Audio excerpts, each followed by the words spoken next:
Fala, Matheus Starling aqui na área, sejam bem-vindos novamente para o Starling Cast. Hoje meu convidado é especial de Belo Horizonte, cidade do meu pai, produtor de novelas da Rede Globo, guitarrista e tem tantas coisas para falar aí, né? Obrigado aí pelo convite, cara. Valeu demais. Vai abrir a caixa preta? Vamos abrir. Ó, nem ex-metaleiro não, né? Não, até estava falando, né, sobre isso ali antes, né, que o metal, assim, na minha época de adolescência era muito forte, né? Acho que por conta do Rock in Rio. E engraçado que meus amigos dessa época são amigos até hoje. A gente tem os grupos lá no WhatsApp. É tudo. Mesmo? Tem grupo de guitarristas e é tudo meio dessa época, então todo mundo é meio metaleiro até hoje.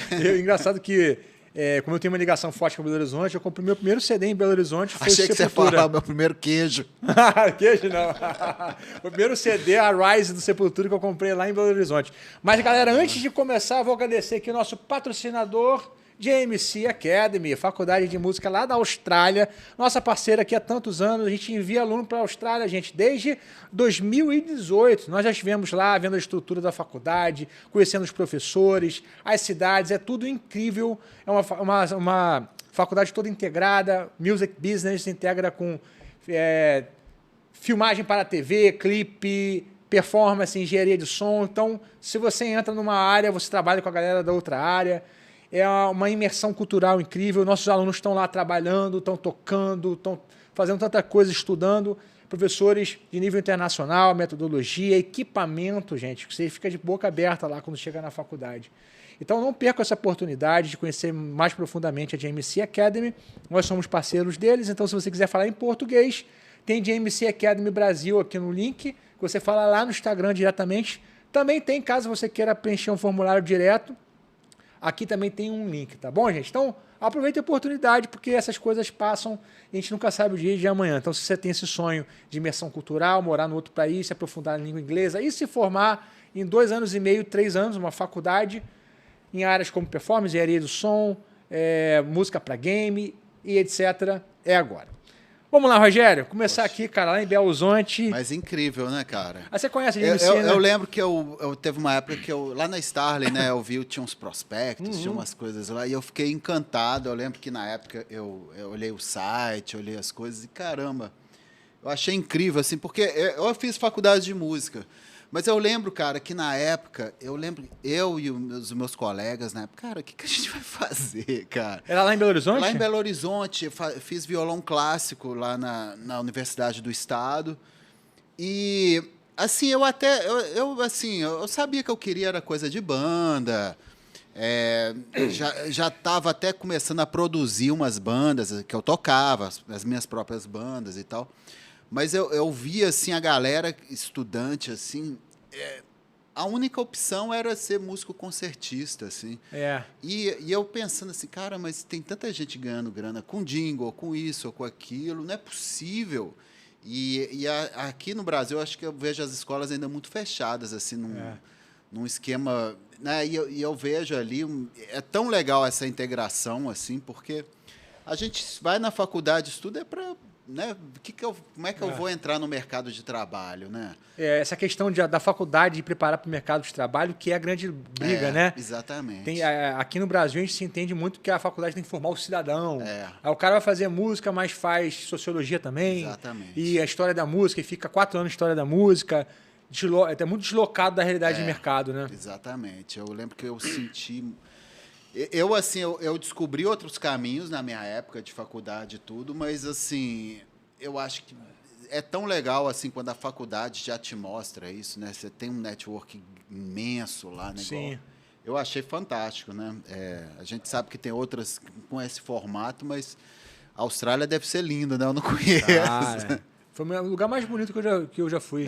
Eu não Pega Estados Unidos, deixa no chinelo, porque tem tudo que os Estados Unidos têm, só que tem muita natureza, assim. Que legal. Parece que você está em Cabo Frio, ali naquela região dos lagos, né? Você entra na água clarinha, cheia de peixe. Que louco, cara. Mas, enfim, vamos falar de Belo Horizonte, Belo então, Horizonte. né? Que você fez faculdade lá, porque você já estava determinado a seguir com a carreira de músico. Você tinha o quê? 17, 18 anos? Não, eu estava até mais velho, cara. É engraçado, minha primeira faculdade foi até arquitetura. Você chegou a se formar? Nem comecei direito. Na verdade, cara, eu já trabalhava, assim, na minha cabeça não era trabalho, mas eu já tinha experiência com banda, show, disco, essas coisas desde os 14, 15 anos. Acho que o meu primeiro disco que eu fiz, eu tinha 16 anos. E primeiros shows também, viajando, rodoviário, também tudo menor de idade, mas... Em meados de 80, isso? Meados de 80. E aí eu lembro que quando eu terminei o colégio e, tem que fazer, eu fiz um teste vocacional, aí deu arquitetura. Aí eu fiz o vestibular de arquitetura, mas assim, eu nem sabia como é que seria esse curso de arquitetura. Eu lembro que eu fui na aula e tudo, já fui desanimando, assim, então, engraçado. E aí eu foquei de novo com coisa de banda e tudo. E aí depois teve um tempo também que eu fiquei meio preocupado de viver de música e tudo. E os pais? Eles apoiavam? Então, cara, minha mãe que me criou. Meus pais separados, né? Meu pai veio para o Rio, está trabalhando na área de TV. Inclusive, ele depois até foi para a TV Globo. Tem até uma ligação da minha história com a história dele, nesse sentido. Mas fui criado em BH, eu nasci no Rio, minha mãe veio para BH, com os filhos, né? Meu pai ficou. E fez a história dele lá, que terminou na Globo, inclusive. E aí,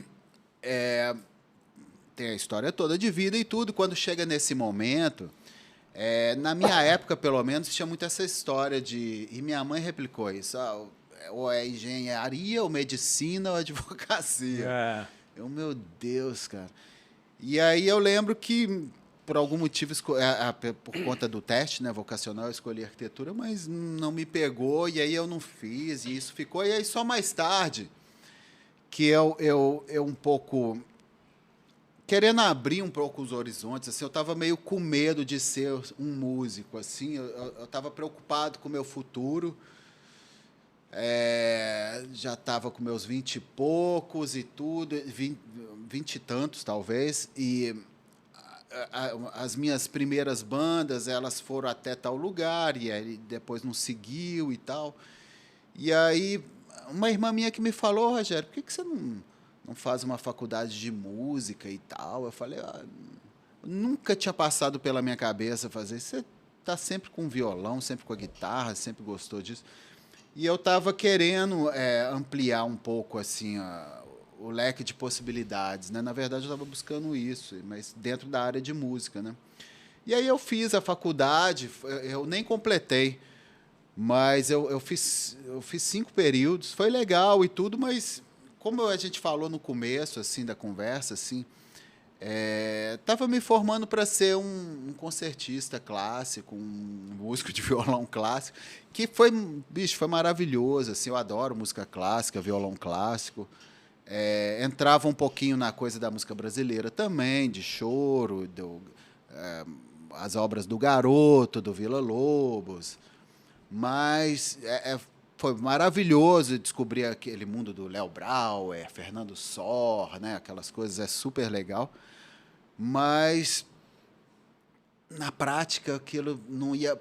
Para alguns alunos, até eu vi que ia dar certo. Tinha cara que queria, o sonho era morar na Alemanha, tocar música clássica e tudo, mas não batia muito com o meu desejo, né? Mas, respondendo sua pergunta lá atrás, né?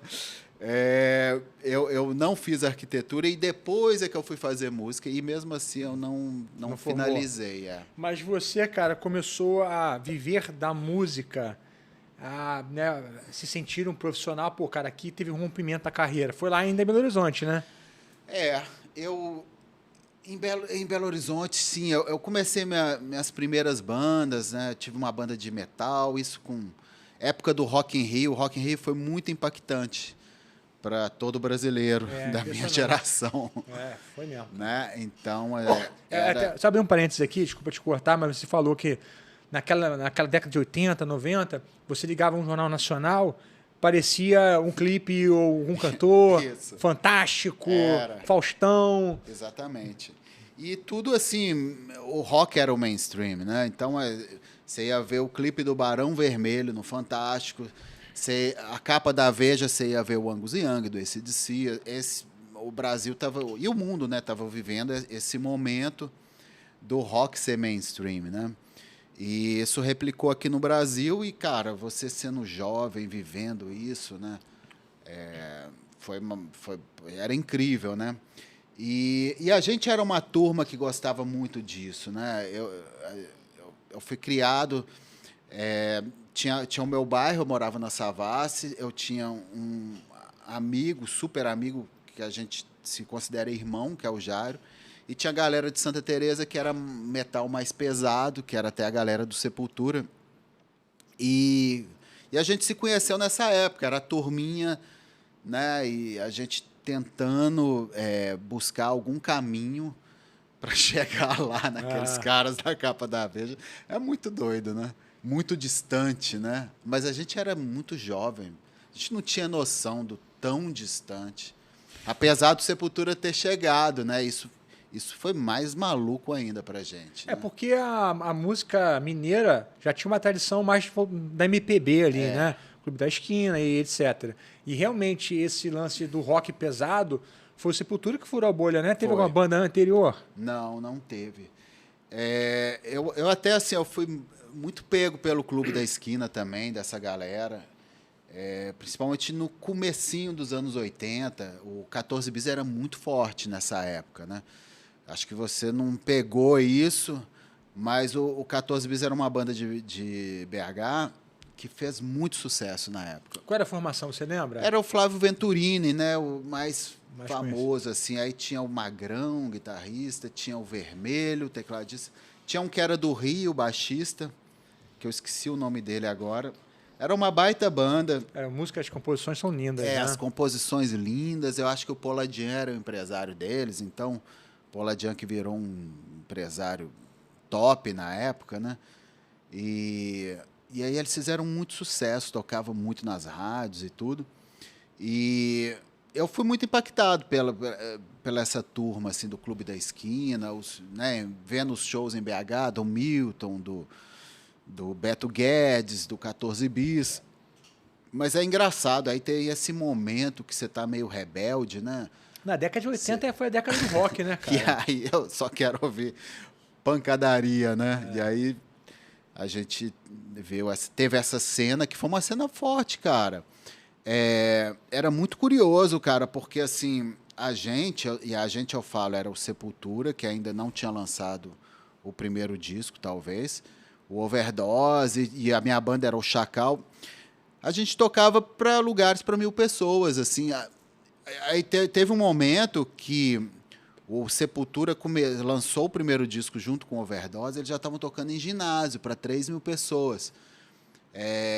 Aí fez show aqui no Rio, tinha um lugar chamado Caverna, para uns 1.000 metaleirinhos aqui do Rio. Então, a gente sabe o tanto que é difícil, cara, botar 1.000 pessoas num show. E mesmo hoje em dia, assim, é sempre difícil, até para um artista médio é difícil. Sim, cara. É muito difícil. Então, e aquilo era normal, cara.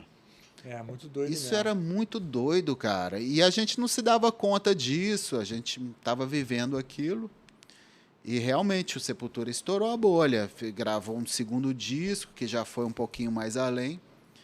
E aí o terceiro já tocou a galera lá de fora, né? O primeiro álbum foi o Arise? Não, cara, o Arise... É o segundo? Não, o Arise ele é mais pra frente. Eu tô por fora. Essa é uma história que eu conheço bem, porque eu vivi, assim, mesmo lá, junto com os caras, né? Inclusive, quando o Max foi para os Estados Unidos, ele não tinha sapato, eu emprestei sapato, emprestei as roupas, né? muito engraçado, cara. Os caras não tinham onde cair morto, cara. A real era essa, assim. Mas, assim, o primeiro disco foi o Bestial Devastation. Isso. Era um split com Que Overdose. nome, né, velho? Pô, que nome, velho. Era um split com o Overdose, eles dividiam o disco. Aí veio o primeiro LP Long Play, pra quem não sabe, né? Que era Morbid Visions, isso tudo ainda com Jairo na guitarra, esse meu irmão, né? E aí depois veio o Esquizofrenia com Andrés, Benefit the Remains, e aí veio o Arise, que foi o disco que já... Consagrou ali, né? Ali Clipe na MTV. Ali, exatamente. Ali alcançou outros patamares. E aí depois foi o Kells AD, que, cara, já foi o Andy Wallace mixando, aí já estava mainstream mesmo. E o Roots, cara, que... Cara, muita gente não sabe, mas o Roots ele vendeu mais do que o Slayer, mais que todo mundo.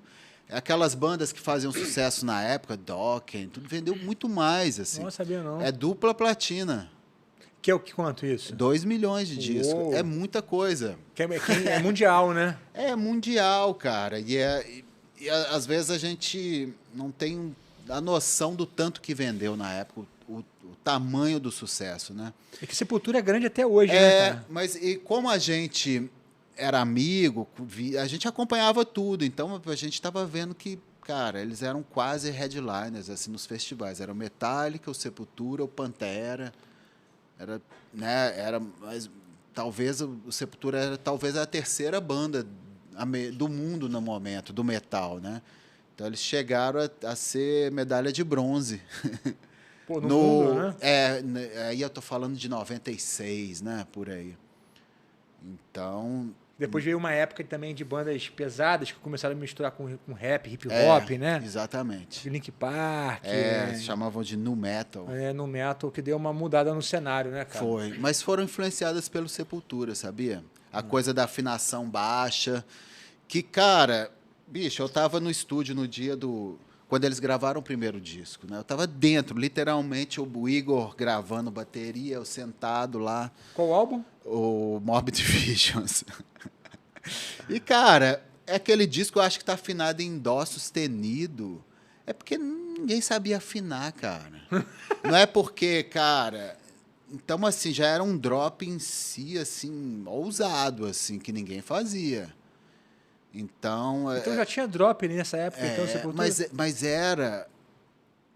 Cara, não era intencional, sabe? É porque teve um menino que veio aqui, que é o Michel Oliveira, de guitarra de 9 cordas. Eu vi. E a gente estava falando sobre, né, quem começou, e ele fez uma referência a uma banda mais recente, cara. Você lembra, Mitch, qual foi a banda que ele fez referência? Acho que ele falou do John Petrucci, né, do Dream Theater. Ele falou que no Steve Vai usou uma G7, isso. mas essa questão de dropagem, né, de ter esse som... De drop, a banda que eu conheço, que pelo menos foi uma das primeiras que eu ouvi, que começou a usar as paradas, se eu não me engano, foi o Helmet, que acho que é até australiano eles.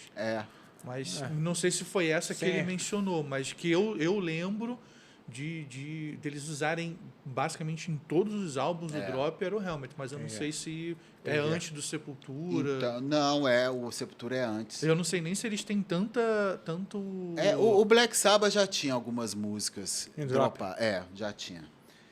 Mas o Sepultura foi, cara, porque não sabiam afinar, não tinha um afinador. Não, eu sei da história que Isso é real. O Max Cavalheira, ele pediu para tirar as cordas mais agudas da guitarra, porque ele estava embolando demais. Exatamente. Eu acho que, eu não sei se foi a BC Rich, ela chegou a fazer uma guitarra, na época que eles estavam fazendo tanto sucesso, eu acho que a BC Rich fez um modelo de 4 cordas. Na época em que ele estava com a ESP, era ESP. Quando você comprava a SG dele, que era com a bandeira do Brasil, se eu não me engano, nas fotos mesmo, não tinha a Mi assim. Então era ESP. Achei que era Só tinha as 4 cordas mesmo ali. E também tem outro lance que eu acho engraçado, é que quando o Derek entrou na banda, que era fãzão Sepultura, ele era fã das letras, E ele não sabia, e ficou sabendo depois, que o Max não sabia inglês muito bem na época, e ficava emendando letras de várias... Pô, Darkness, é legal.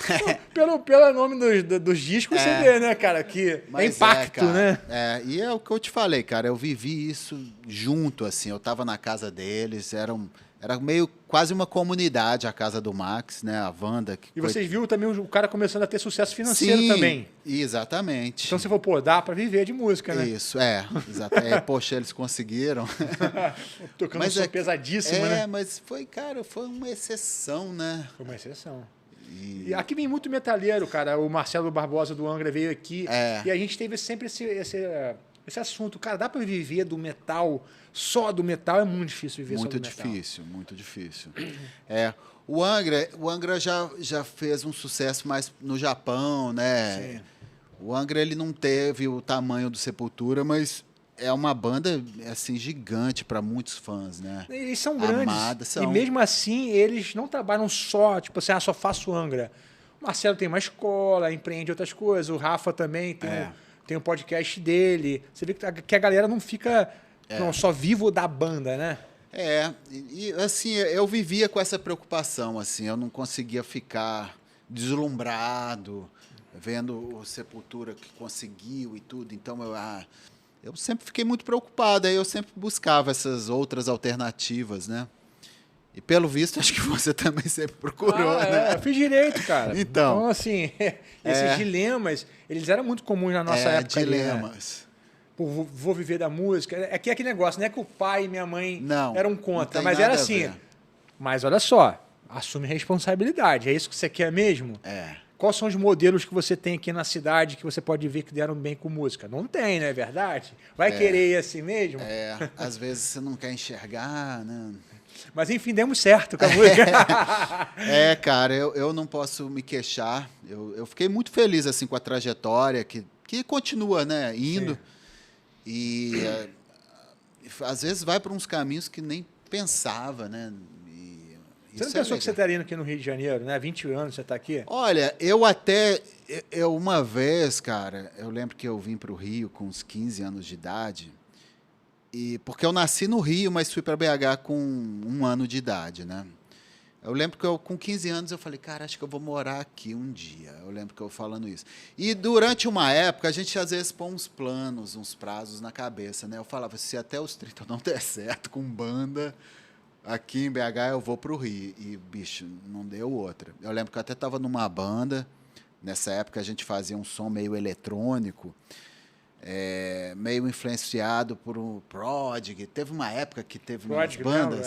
Eu tinha uma banda meio nessa praia, Drum assim. and bass, aquela onda, né? Misturando eletrônico. Foi até um momento assim que eu aprendi muito, porque era a época que a gente já estava com computador, eu estava estudando produção musical. Eu lembro que eu fiz um curso aqui no Rio de produção musical com o Ayrton Bahia. Não era curso superior, era um curso livre na época, mas era o curso de produção musical do Ayrton. Que hoje virou, né, um curso de faculdade e tal. Na época era um curso livre, que era um intensivão. Foram 2 meses, sábado e domingo, o dia inteiro. Eu pegava o carro, vinha para o Rio e fazia. Então, eu estava com essa bagagem e era um momento que a gente já tinha computador, né? Já existia o computador, né, pessoal. Já tinha virado o século aí? Não, aí eu estou falando de 99, 2000.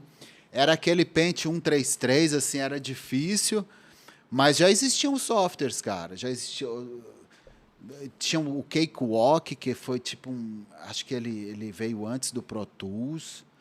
Tinha uns softwares mais eletrônicos, tinha um tal de Acid, que a gente gravava nele e usava os loops. Já tinha aqueles CDs de samples da Akai. A gente a gente estava experimentando essa coisa da música eletrônica com guitarra. Você não estava casado ainda não nessa época? Já eu já estava. Eu casei com 26 anos. Tá. Eu casei cedo, né, para os padrões atuais, né? E a minha mulher sempre me apoiou muito, assim, isso foi super bacana. Nessa época você já estava... A gente está junto até hoje. Então, quanto tempo vocês estão casados? Poxa, casamos em 96. A gente já namorava um bom tempo. Eu conheci ela na época do metal, na época desses shows aí do Sepultura e 27 anos casado aí, ó. muito Parabéns. tempo. E, Ainda sem filho. e sem filho. Não, o Rafael é de 98, ainda sem filho. Nessa época aí você então já estava com o Rafa, vindo para cá fazer produção. Isso. Nesse tempo, em 96, o Rafa nasceu em 98. Então, em 96 ainda não tinha filho. Foi a época que eu estava vindo para cá, fazendo esse curso. As coisas já estavam começando a acontecer com a música? Então, cara, eu já estava vendo que eu tinha que ver algumas outras coisas, né? Eu já estava vendo que, poxa, eu sempre gostei da coisa do estúdio, né? Sempre gravando em estúdio, eu sempre ficava observando o cara, né, gravando, principalmente a parte artística, assim, do produtor perguntando para o artista, para o músico, olha, vamos desenvolver isso, vamos ver um repertório mais legal, isso aqui está meio meia boca.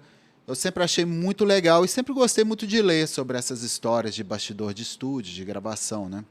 Então, eu vi que essa área me interessava, né? E eu vi que, poxa, é legal também esse caminho de produção musical, né? Então, busquei isso, aí teve essa coisa dos computadores, do software se desenvolvendo. Aí foi um momento muito interessante, assim, eu lembro que aqui no Rio tinha um cara, o Tolstói, que fazia umas coisas de eletrônica. Aqui no programa também, Então, esse cara, ele era meio percussor também. Aí a gente ficou sabendo de um cara chamado Tom Capone também, que estava fazendo coisa eletrônica em Brasília. Então, assim, era o começo dessa coisa assim, mais independente, assim, de se produzir, né? De começar a produzir a sua própria banda, a usar umas ferramentas que antigamente só os estúdios tinham, né? Então, foi um momento que estava influenciado por essa cena que misturava eletrônico, tinha facilidade de não gravar uma bateria, usava os samples e tudo.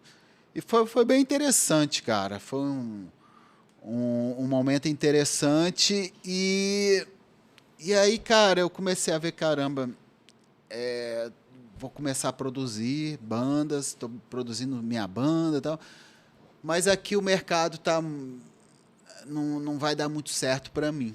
Aí eu resolvi que poderia vir para o Rio. Meu pai morava no Rio, tem uma ligação, né, familiar aqui, já tinha alguns irmãos que já tinham vindo para o Rio, tinha um irmão que tinha vindo para o Rio, uma irmã que já morava, de outro casamento, um irmão também de outro casamento do meu pai, já morando aqui no Rio. Cara, de repente é um lugar onde eu possa buscar um caminho. Tem um pouco de família, né? E um mercado melhor. E sem nada certo ainda. Sem nada certo. Mas eu lembro que eu tinha umas bandas que estavam dando certo aqui no Rio, no início de 2000. Né? Aí pintou esse trem, eu fiz 30 anos, não, tem que sair. Aí eu liguei pro pessoal da banda, olha, tô indo. Você lembra que eu falei que 1º de janeiro? Cara, eu lembro que parece até piada, né? Mas, cara, eu não sei se você é assim ou foi assim. Eu sempre fui muito Caxias com os prazos, sabe? Eu botava na cabeça, se até dia tal não rolar, vai ser isso. E era isso mesmo. 2001, não deu, 30 anos de idade, não deu certo, eu vou para o Rio. E foi isso mesmo.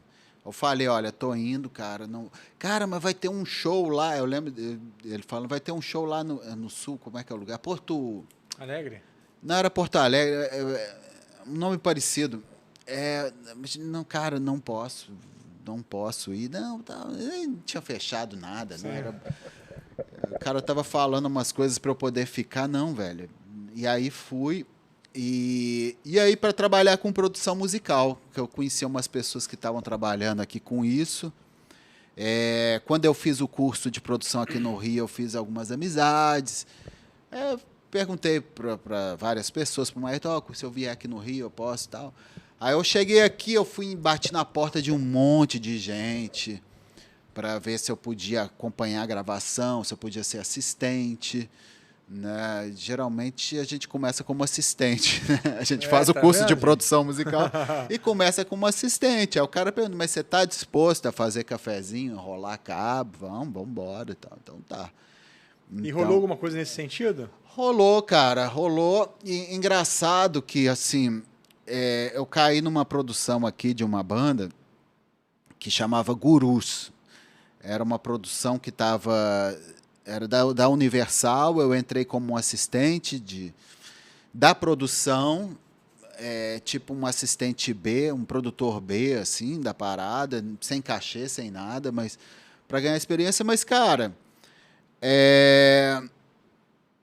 eu comecei a gravar umas guitarras, tal, pô, legal, você toca legal guitarra. Era uma banda de rock na onda do Travis, não sei se você lembra dessas bandas, era uma coisa meio Oasis. Foi aquele momento que aquelas bandas de Britpop estavam fazendo muito sucesso. Blur, Oasis. Aqui no Brasil tinha algumas. Não sei, acho que não deu muito certo essa coisa aqui, não. Mas eu lembro que eu comecei a gravar umas guitarras, fiquei muito amigo da galera da banda, eram da minha idade, todo mundo com seus 30, na crise dos 30, né? Todo mundo ali com a crise dos 30, ou seja, e, cara, eles me chamaram, pô, você não quer, a gente vai ter uns shows no Sul, você não quer entrar na banda? Isso ainda gravando o disco, ou talvez já na mixagem do disco, eles me chamaram. Eu já estava gravando um monte de guitarra no disco deles. Tinha um guitarrista bom, inclusive, o cara, o BG, um bom guitarrista. E aí eu comecei a gravar, eles me chamaram, eu topei. Aí já veio aquele combo, assim, tinha um clipe da música. A música até estava fazendo sucesso, a música entrou na Malhação, tocava pra caramba, a gente começou a fazer uns shows no Sul do Brasil. Só que aí chegou uma hora que deu, assim... Você ficou quanto tempo nessa aí? Eu fiquei pouco tempo, cara. E eu fiquei pouco tempo com essa banda. Não aconteceu muita coisa assim que você achou que já com 30 anos você já estava querendo um outro rumo, é isso? Exatamente. Aí nasceu o Leozinho, sabe?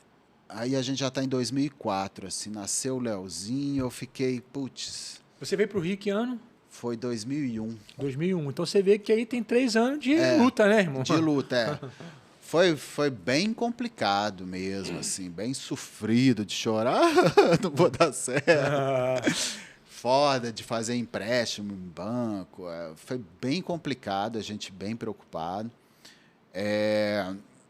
E assim, aquela história, cara, para você querer dar certo com banda, você tem que rezar para ter uma agenda de 100 shows, 150, ficar de quarta a domingo fora tocando.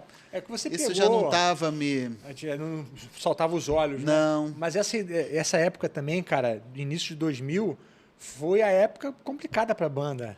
O declínio das bandas, saída das bandas do mainstream, o rock também deixando de ser protagonista, né? Exatamente. Eu sei disso porque todo mundo que eu chamo aqui, que participou desse movimento do rock, nessa época fala desse declínio, né? Pô, aí começou a rolar menos shows, estava ouvindo sertanejo, estava ouvindo outras coisas. Exatamente. Foi bem complicado. Com certeza isso deve ter pesado bastante também. Mas daí para você começar a fazer trilha de novela da Globo, cara. Então, cara, minha família tem uma ligação com a Globo. Meu pai trabalhou na Globo, meu pai teve um cargo bem importante na Globo. Qual era o cargo? Meu pai chegou a ser diretor artístico da Globo. Que hoje em dia, quem é o diretor artístico lá, você sabe? Bicho, há um tempo atrás era o Ricardo Waddington.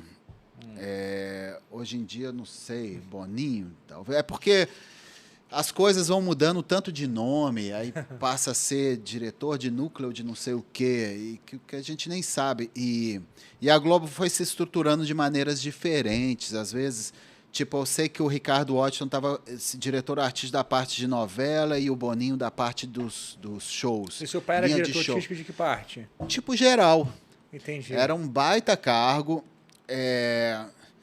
Mas, e é claro que eu nunca tive uma ligação forte com meu pai, né, não fui criado junto, mas, assim, eu ficava naquele, poxa, cara, deixa eu trabalhar, e eu estou estudando pra caramba. Né? Você pediu uma oportunidade. Mas eu não entendi essa questão de compliance, e na época nem existia essa palavra, não existia compliance, porque várias pessoas trabalhavam... não vou citar nomes, mas vários diretores e vários apresentadores. Tinha a família inteira na Globo, no SBT, era sempre assim. Eu já tinha irmão que estava trabalhando na Globo, e eu não entendia que isso é delicado, né? Porque a empresa não é do meu pai, né? Não é a empresa dele. Então, assim, se ele está colocando alguém, aí já é complicado, porque... sei lá, é uma situação que não é legal misturar. Sim. Então, eu sempre senti uma resistência e eu nunca forcei muito a barra. Eu lembro que eu tentei, com 27 anos, eu achava que eu estava sabendo tudo de produção e tudo. Eu tentei, eu fui insistir muito para ter uma chance de fazer produção musical. Eu até fiz o tal do teste do Mariozinho, não é teste do sofá, não. O teste do Mariozinho era famoso, cara. Eu não sei se alguém já contou aqui. Porque era muito interessante. Eu fiz o famoso teste dele. Qual que era? Bem interessante o teste. Você tem que fazer 10 trilhas. Ele te manda fazer 5 trilhas livres, uma trilha de ação, uma de cômica, uma romântica, uma de perseguição e uma de terror, por exemplo. E aí ele selecionava 5 músicas de algum CD de novela, tipo... Na época, ele me deu o CD de uma novela da Sete, Além do sei o quê, Além do Sonho, não lembro o nome. Aí ele falou, essa música da Ivete Sangalo, eu quero uma versão triste. Essa música do Leandro e Leonardo, eu quero uma variação de perseguição. Essa música do... eu não lembro quais eram as outras músicas, mas eu lembro que tinha uma do... tinha a Madalena, aquela do Ivan Lins. Essa eu quero cômica, e eu não lembro quais eram as outras músicas. Provavelmente eram de artistas que não são conhecidos, senão eu ia estar lembrando agora. E aí ele pedia essas variações dessas músicas, essa música aqui da Ivete, que é divertida, ele queria uma versão triste, então era bem desafiador, né? E assim, aí eu com o meu computadorzinho lá em casa, o MIDI, né? Aquela coisa do tudo MIDI, né? E aí eu lembro que eu fiz, cara, e eu lembro que caramba, como é que eu vou fazer esses testes? Não é fácil. Você me deu, acho que 10 ou 20 dias, uma semana ou 2 semanas, eu não lembro exatamente o prazo que ele me deu. Mas ele me deu um prazo para fazer isso, eu meio perdido. Eu lembro que até um amigo meu me falou, cara, dá uma sacada nas trilhas de filme, de TV, para que cara, eu tô sem um ponto de partida, como é que eu vou fazer? Aí eu lembro que na época tinha locadora de CD, de vinil, locadora de filme. Nessa época existia isso, locadora de CD. Eu tinha um amigo que tinha uma locadora de CD, o Pacotinho, chamava Pacotinho. E eu lembro que eu peguei um monte de CDs de filmes, né? Trilha do Exterminador do Futuro, trilha do Air Force One, que era um filme lá do Harrison Ford. Eu lembro que eu peguei um monte de trilha e eu nunca tinha escutado aquelas músicas. Cara, eu amei aquilo. E até hoje eu sou um fã dessas... É engraçado, né? É um tipo de música que... difícil, né? Alguém... Pô, me amarro em soundtracks. Mas você tá no ramo do soundtrack mesmo, né? E, cara, você acredita que eu lembrei outro dia... eu tava lembrando que... Você lembra a primeira melodia que você tirou de ouvido da vida? Não. Eu lembro. Foi o tema do Star Wars. Curioso, né? Foi o primeiro tema. Qual tema? Qual que é o tema principal. Pam, pam, pananana, tananana. Foi o primeiro tema que eu tirei na vida. Eu lembro que tinha um compacto desse disco lá em casa. E aí eu lembro que... Engraçado, né? Tem uma ligação assim. De uma certa forma, eu fiquei impactado por essa música, esse tema, né? Mas aí, cara... Isso era criança. Mas você chegou a fazer depois dessa relação toda e você achou que não ficou legal? Então, Ou você tá achou falando que o ficou teste bom do pra caraca? Máriozinho? Cara, eu não tinha muita referência, assim, cara, do que... Nunca tinha visto o teste de outras pessoas, né? Eu sei que o Máriozinho, ele falou, Rogério, teu teste tá legal, cara, mas você tá com muito problema no teu setup. Depois eu fiquei sabendo que ele tinha pedido pro PH, que era um produtor musical da Globo, Tá nos PH Estados Unidos Castanheira, agora, né? o PH para analisar. Ele deve ter falado, PH, analisa esse material aqui do Roger. E aí ele falou, cara, tá legal, mas você tem um problema sério de setup. Tem uma música aqui, por exemplo, que está em mono.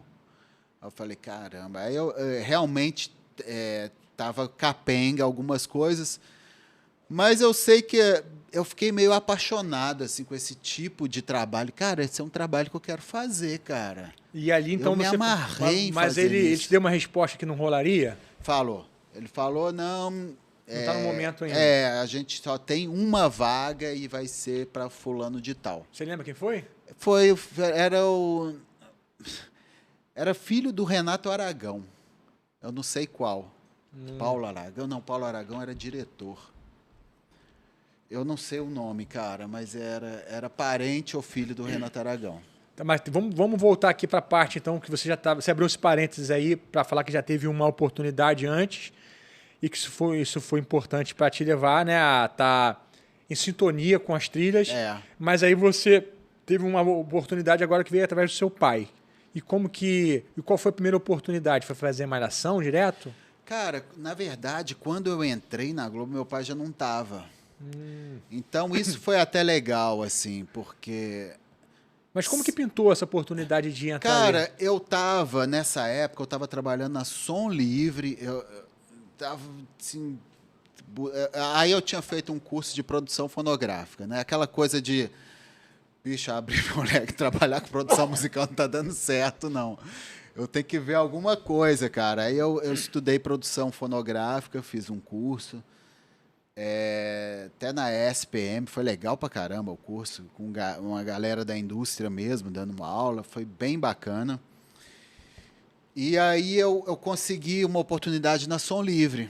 E aí eu estava fazendo coordenação de projetos na Som Livre. Eu estava coordenando, a Som Livre estava deixando de ser uma compiladora de CDs, né? A Som Livre era uma baita gravadora, né? Lançou Novos Baianos, Rita Lee, vários discos importantes, do Luiz Melodia. Nos anos 70, cara, a Som Livre era uma coisa impressionante, de criadora de conteúdo e tudo. E aí ela teve um momento que era só fazer CD de novela. Pegava tudo pronto das gravadoras, né? E fazia os CDs de novela, os CDs de coletânea, não tinha mais artista. Tinha só a Xuxa, eu acho. E aí a Som Livre, eu fiquei sabendo dessa situação, a Som Livre estava voltando a ter artista, e aí eu consegui essa oportunidade de coordenar os projetos da Som Livre. E aí, cara, eu sei que volta e meia, o Mariozinho participava de umas reuniões na Som Livre, onde a gente... O coordenador de projeto, o que ele faz? Ele vai ver se o pessoal da capa está correndo no prazo, se está indo certinho, se está ficando legal. Aí eu descia lá embaixo para ver a gravação do estúdio, estão gravando a Nana Caymmi lá, está uma confusão, ela não está indo gravar, ela fala que vai, não vai, né? Coordenando tudo, eu tinha que estar alinhando tudo, né, para ver se está tudo do prazo, né? E toda semana tinha uma reunião com a equipe, aquelas famosas reuniões de segunda-feira, né, de gravadora, e o Mariozinho muitas vezes participava. E aí teve um dia que o Mariozinho falou, cara, você ainda está com vontade de trabalhar com produção musical? Porque o Mariozinho, ele gostava muito das minhas produções de banda, porque eu estava produzindo várias bandas. É aquela coisa, né? Tô ali, aí estou ao mesmo tempo produzindo um disco. E ele achava que eu produzia bem, né? Principalmente nessa praia do rock. E aí ele provavelmente eu falei que, cara, não, eu mesmo falei com o Marizinho, olha, cara, eu ainda tenho muita vontade de trabalhar com produção musical. E aí um dia ele falou, cara, vem pra cá, tá pintando uma vaga. E aí eu fui, nem teve teste nem nada. Já foi lá para fazer malhação? Já foi fazer. Cara, praticamente. Eu fiz um programa assim meio de cara, que acho que era para poder me contratar, porque ele falou, ó, você tem uma reunião com o Boninho amanhã, era um programa chamado Estrelas. E aí, eu lembro disso. e aí a malhação foi bem assim no início mesmo. Quem fazia era o Vitor Pozas, e o Vitor ia sair para fazer uma novela, porque o Vitor era aquele cara que fazia só malhação toda. E aí eu virei esse cara que fazia só malhação. Fiquei anos e anos. Que o Mariozinho tinha um pouco dessa coisa de pôr numa caixinha, né? O Rogério é bom de rock. E malhação era muito ligada com rock, né? O tal Carvalho é bom de novela das 7. Ele tinha muito essa coisa. O Mu só fazia novela das 7. E comigo ele via essa minha ligação forte com o rock, né? Então... ele achou o próprio Vitor, acho que me indicou também. Ele falou, cara, eu acho que o Rogerinho vai ser legal para fazer malhação no meu lugar. Porque eu estava produzindo muita banda que entrava na malhação, sabe? Qual? Você lembra? Tinha esse B5, que fez bastante sucesso no início do 2000. Tinha o Evo 84... a banda do Fio, que foi depois que eu já estava na Globo, que eu mesmo na Globo eu continuei produzindo uma galera. Mas eu participei um pouco dessa cena meio emo, strike, essa cena que teve no início do 2000, eu participei bastante. Aquela outra banda também, galera com camisa colorida, qual é o nome? Era o Restart. Parece que tá voltando aí, não é isso? Tá voltando, eu ouvi falar que é o show de despedida. Tipo Farewell Tour, né? Enfim, mas é bom que tenham bandas aí, né? Pô, carente de banda. Cara, é tão legal fazer som com banda. Não é? Pô. Cara, é incrível, cara. As pessoas não têm noção do que é pegar um batera malucão, fala pro baixista fazer isso, aí não, tenta isso, tenta aquilo. É tão legal, cara, não é? Cara, eu lembro que quando eu vim pro Rio por causa da música, para ter essa chance, e eu tinha uma banda pop, né? E a gente não tinha um batera. Mas eu estava tão empolgado, cara, eu queria logo sair para tocar e fazer shows em vários lugares, entrar nas furadas, que a gente foi fazer uns testes com bateristas, né? E todo mundo para mim tava bom. O vocalista ficava, calma, cara, não é o cara ainda. Eu falei, pô, tá bom, cara. Queria logo, vambora, bicho. Cara. Mas é por isso, cara, porque é bom demais, assim. É porque hoje, você é 10 anos mais velho do que eu, o Mitch também é um pouquinho mais novo que eu. A gente pegou a fase que ter uma banda era muito maneiro. Era muito maneiro. Você tirava onda, né? Era. Tipo assim, tinha banda que quem era diferente. O cara... Ele não é uma coisa assim, sombria, estranha. Hoje em dia, você fala assim, tem uma banda, um moleque de 15 anos, é raro. É raro. Quem que você conhece 15 anos que tem uma banda, que quer fazer uma banda? Não é uma coisa comum mais, cara. Cara, e dava um trabalho, né, cara? Porque, assim... não existiam os simuladores, assim, a gente ia pro ensaio com o amplificador na mão, pedaleira, cara, era, poxa... Mas é pra pensar, cara, como que ter uma banda, mexe com várias áreas da sociedade? Você tem que conviver, tem que ter soft skills, que a gente chama hoje. Exatamente. Você tem que organizar, é muita coisa, cara, uma banda é uma empresinha. Então, quando você está brincando de banda ali, você não está brincando só de tocar. Você já está começando a lidar com outras coisas. Tem que fazer um release, tem que enviar para a rádio, tem que tentar coisas novas, falar com um contratante. Então, cara, eu até vi isso no Sepultura, assim, cara. Os caras, eles não estavam brincando, assim. Tanto é que eles tinham iluminador, que eles sabiam que a luz, sabe? E, assim, isso mesmo no início, assim, aquela fase mais amadora, assim... já tinha toda uma preocupação. Tinha um cara que o Max não falava inglês bem, aí tinha o Lino, que era um amigo nosso, que falava inglês fluente. Ele é que recebia as ligações, né? Assim, para poder estar preparado, né, para as oportunidades. Desde o início, então, ele já tinha uma postura profissional. Exatamente. Então, cara, a banda tem isso. Agora, a banda é engraçado, sempre tem tem um que é mais isso, né? Tem cara, é mais o relações públicas, aí tem aquele que não faz nada, né? Que é levado nas costas, né? É, a banda. Eu até falava, cara, se tem 2 contigo, levanta a mão pro céu, velho. Porque é difícil. Ah, você tá querendo todo mundo animadão e tudo, é difícil. E isso sempre dá problema também em algum momento, né? Pô, mas tu não faz nada, bicho, tá só na aba. Como que eu não faço? Eu contribuo com o riff. E banda tem uma coisa que as pessoas não sabem hoje em dia, não tem banda, né? É a famosa reunião de banda. Reunião de banda. Como tem reunião, né? Resolve nada, né? Resolve nada. Ai, ai. Mas reunião para fazer o nome da banda. Reunião para não sei o quê. Reunião para tudo. Cara, aí você falou que tinha toda essa experiência com banda, teve essa reunião. Não foi uma reunião com o Máriozinho Rocha, né? Foi um toque. Pô, Máriozinho, tô afim ainda, hein? Exatamente. E aí entrou, a gente já começou lá no Estrelas, já foi pra Malhação. Chegando lá, cara, qual foi essa primeira impressão? Nervoso? Tava confiante? Cara, eu lembro, quando eu tava na Globo, a primeira vez, engraçado você perguntar, isso a gente nem falou sobre isso, assim, nos bastidores, né? Mas aconteceu isso, assim. Eu tava fazendo Estrelas e tal, esse programa, né, da Globo, e um belo dia eu fui no set de gravação de Malhação para ver. Cara, achei legal pra caramba. O Vitor Pozas estava lá, ele estava ensaiando com a Vagabanda, que era uma banda que tinha nessa trama, e até fez bastante sucesso na época. Você lembra, bicho, isso aí? Lembra? Não fez muito sucesso? Muito, mas muito.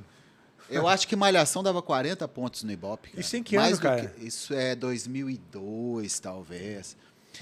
E eu fiquei... Não, aí é 2004, eu acho, porque aí foi quando eu estava entrando. Eu ia falar isso daí. 2004. Um tempinho depois foi até quando a Marjorie ela começou a carreira dela de cantora. Isso, 2004, 2005. Era bem maneiro. Eu lembro que eu achei legal demais a vibe, a energia, essa coisa do Vitor ensaiando com a Vagabanda, passando um acorde. O cara não toca direito, não, mas tenta fazer um Mi maior. E aí eu conversei com ele, aí ele me fala, não, eu gravo antes a base no estúdio, a gente ensaia e tudo, mas aí eu tenho que lembrar na hora. Achei maneiro essa coisa, né? E aí, poxa, eu adorei quando a Malhação, né, veio para mim. E eu fiquei anos fazendo, fiz muitas temporadas. Acho que sou o cara que mais fez Malhação. Quantos anos, você lembra? Apesar de não parecer. Você lembra quantos anos? Cara, eu acho que eu não sei quantos anos, mas eu fiz umas 8 temporadas, porque acho que uns 8 meses cada temporada de Malhação. É quase um ano. Eu fiz várias. Ficou rotulado quando Malhação que faz bem é o Rogério. Exatamente. E aí chega aquele momento também que você começa, né? Fica muito repetitivo. Aí já não estava gostando de fazer Malhação. Eu estava doido para fazer uma novela. Doido para fazer. Então esse tempo todo que você fez Malhação, você só fez Malhação? Eu fiz a minha primeira novela, cara. É verdade, foi 2015. Foi 10 anos depois. 10 anos depois. 10 anos, eu fiz 10 Malhações, se bobear. É porque, assim, fazia Malhação e fazia, às vezes, um outro programa menor, ao mesmo tempo. Assim? Aí teve o programa da Fátima Bernardes, assim. Aí eu tinha que ir lá para fazer algumas coisas, assim. Esses programas não tem muito o que fazer, mas às vezes toma um tempo, sabe? Porque você tem que ir nas reuniões, você tem que ver os e-mails. Ela quer... Você sabe quem que é o empresário sei lá, da Ludmilla, tal. Né? Toma um tempo, assim. Então, eu fazia uns programas desse tipo, paralelamente à Malhação. Teve o Estrelas, que eu acho que eu entrei na Malhação e continuei no Estrelas, Até que chegou uma hora, cara... Deve ter acontecido isso, Mariozinho, essa temporada de Malhação vai ser musical, não tem como eu dividir com... Aí, às vezes, eu ficava só com a Malhação. Dependendo da demanda da temporada, eu fazia só aquilo. Você falou que ia ser uma temporada musical, porque às vezes a trilha tinha outro caminho, é isso? É o seguinte, tem as temporadas que... Quando eu falo musical, é quando tem uma bandinha na trama. Que era Vagabanda. Teve a Vagabanda. Eu fiz outras que... Eu fiz algumas temporadas de Malhação que tinham bandas.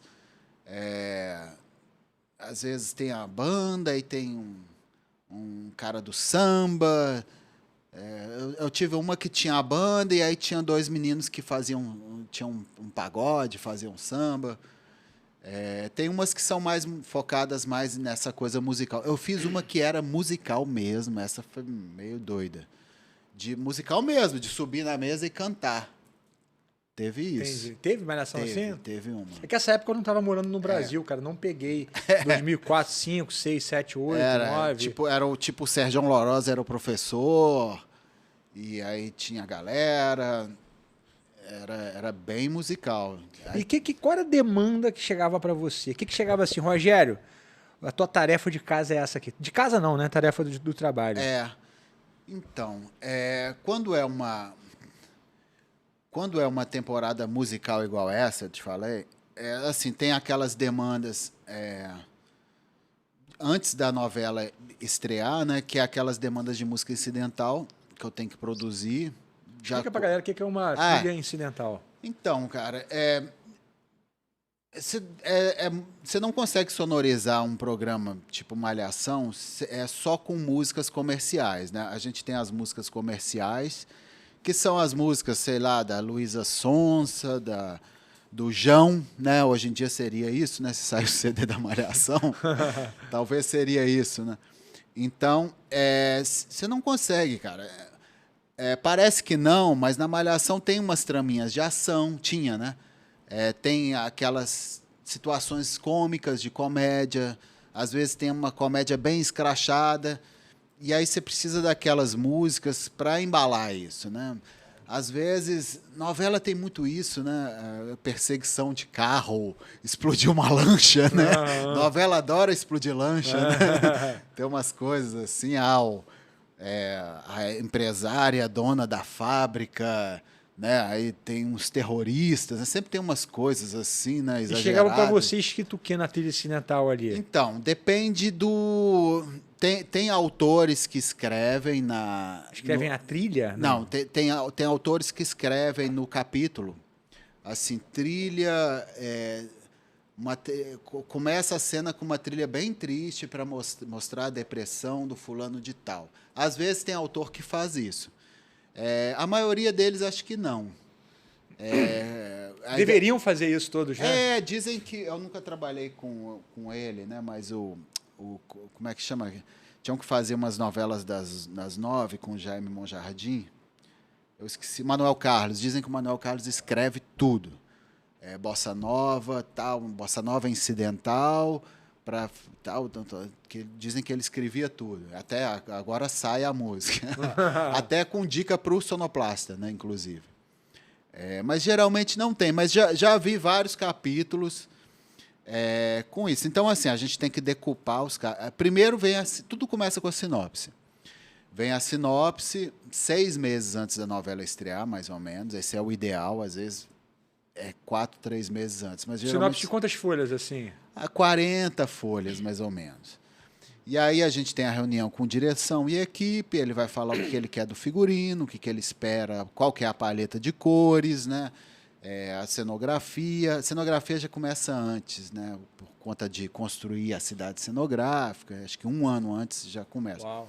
Mas eu entro junto com essa turma do figurino, maquiagem, como é que ele quer o cabelo do fulano. Esse fulano eu quero ele com o cabelo bem raspadinho. E a música também. Tem diretores que têm uma ideia bem fechada do que ele está querendo musicalmente para embalar a novela. E tem alguns que não tem muita ideia e fica meio na sua mão. Você interpreta aquela sinopse e vai mandando sugestões, vou mandando referências do que eu estou pensando, né? Tem diretores que vão mandar as referências do que ele está pensando e tem aqueles diretores que esperam que você mande as referências, né? Então, com a sinopse a gente faz isso. Aí eu particularmente, eu gosto de montar um quadro, assim, eu gosto de organizar uma tabela, uma planilha, o nome do autor, o nome do personagem, o tipo de música que ele vai ter, as variações, eu gosto de trabalhar nesse formato, que é o tema, com as variações dele. Aí tem ambiente que precisa de música, tipo assim, tem a turminha do... tem a turminha da loteria, que é uma turminha divertida, é o núcleo cômico, aí tem que ter umas músicas pro ambiente. E nessa tua primeira temporada de Malhação, o que você enviava tinha um feedback positivo logo de cara ou você precisou de rever muita coisa? Então, cara, eu tomei um susto no primeiro, porque o que aconteceu? Quando eu entrei, era o Máriozinho Rocha, assim. O Máriozinho Rocha, ele não fala muito, não, sabe? Ele chega e fala, ó, você vai fazer tal programa, tem reunião amanhã e se vira. É meio isso, ponto. Ele, tipo, delegava para você e confiava. Delegava e confiava 1000% que você ia se virar e dar O Máriozinho tá até hoje, não tá? Na Globo, não. Ah, ele saiu da Globo? Ele saiu da Globo já tem um tempo. Acho que tem uns 5 anos ou mais. E ele tá onde agora? Então, o Máriozinho saiu... Eu sei que ele foi convidado para ser diretor da Abramos.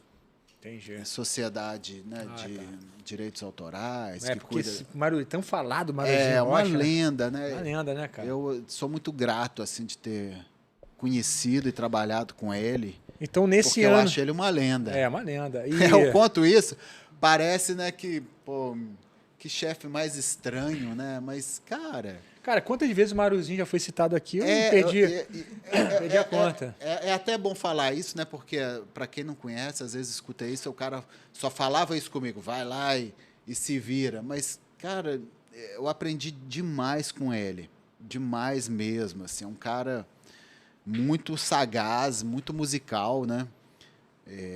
Então, assim... Aí ele confiava em você, você fazia... Aí eu lembro, cara, a primeira trilha que eu fiz foi uma malhação. Porque assim, eu entrei numa malhação substituindo o Vitor Pozas e tal, então já estava meio que encaminhado, a temporada acabou e aí já estava começando uma nova.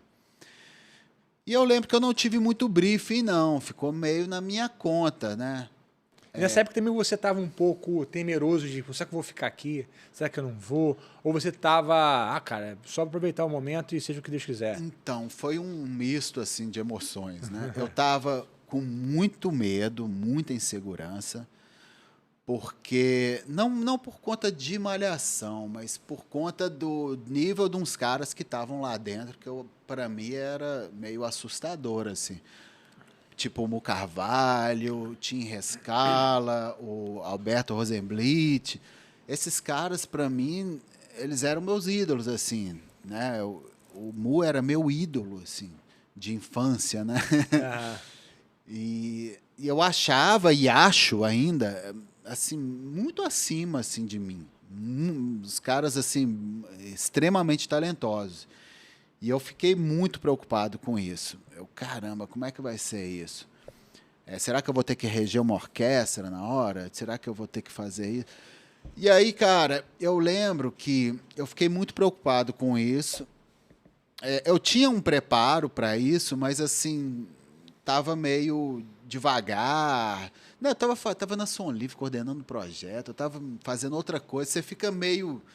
né, como se você não jogasse bola há muito tempo e aí te chamam para um jogo, você fica meio devagar, assim. Eu estava inseguro com essa questão. Aí eu lembro, cara, eu não sei se alguém me deu essa ideia ou eu tive essa ideia. Eu contratei um cara, um maestro, eu queria lembrar o nome dele, era Artman, ele é lá de Niterói. Eu não sei quem me passou esse contato, Rogério, esse cara é fera de orquestração e tudo. E você precisou de orquestração para quê? Não, para mim, só me dizer se o que eu estava fazendo estava legal ou não. Foi uma coisa que eu botei na cabeça, que eu estava tão inseguro. Eu queria alguém muito bom de orquestração, de composição, de arranjo, só para falar, cara, não, vai na fé, isso tá legal. E assim, eu fiz umas aulas, na verdade, né? E aproveitava para mostrar para ele as coisas que eu estava fazendo. E aí ele foi me passando umas técnicas. Cara, quando você tiver sem inspiração, usa essa técnica. Aí ele me passou umas técnicas de aumentando a dissonância para ir para tal coisa, escurecendo ali, ou deixando mais iluminado para depender de uma coisa, né? Isso falando de... Foi como se fossem umas aulas de clima, de arranjo para clima, como se fosse isso. Não foi isso que eu pedi para ele na época, mas foi como se fosse isso. Mas o que ele, quando ele diz, para ficar mais claro ou escuro, em que lado harmônico ele está caminhando? Cara, por exemplo, eu lembro dele me pedindo uns exercícios, sabe? Cara, tenta fazer a trilha mais triste possível para mim, sei lá, com esses 2 acordes. E aí ele, poxa, tá legal, mas experimenta fazer esse intervalo aqui, não sei. Fazer umas... Ele ia me abrindo algumas coisas, sim, assim. E eu me lembro que eu fiz um intensivo assim com ele. E nesse início, eu lembro que eu mostrava umas coisas para ele.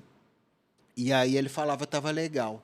Aí eu pensava, cara, eu vou mostrar sem medo nenhum aqui para a direção. Se eles não gostarem é porque é gosto, né? Mas assim, tá correto, tá bacana. Então, foi uma alternativa que eu arrumei assim para me sentir um pouco mais seguro. Sim, porque você trocou a roda do carro com o carro em movimento, né? Tá acontecendo lá, cara, preciso de uma habilidade nova. Você foi lá e buscou essa habilidade. Exatamente.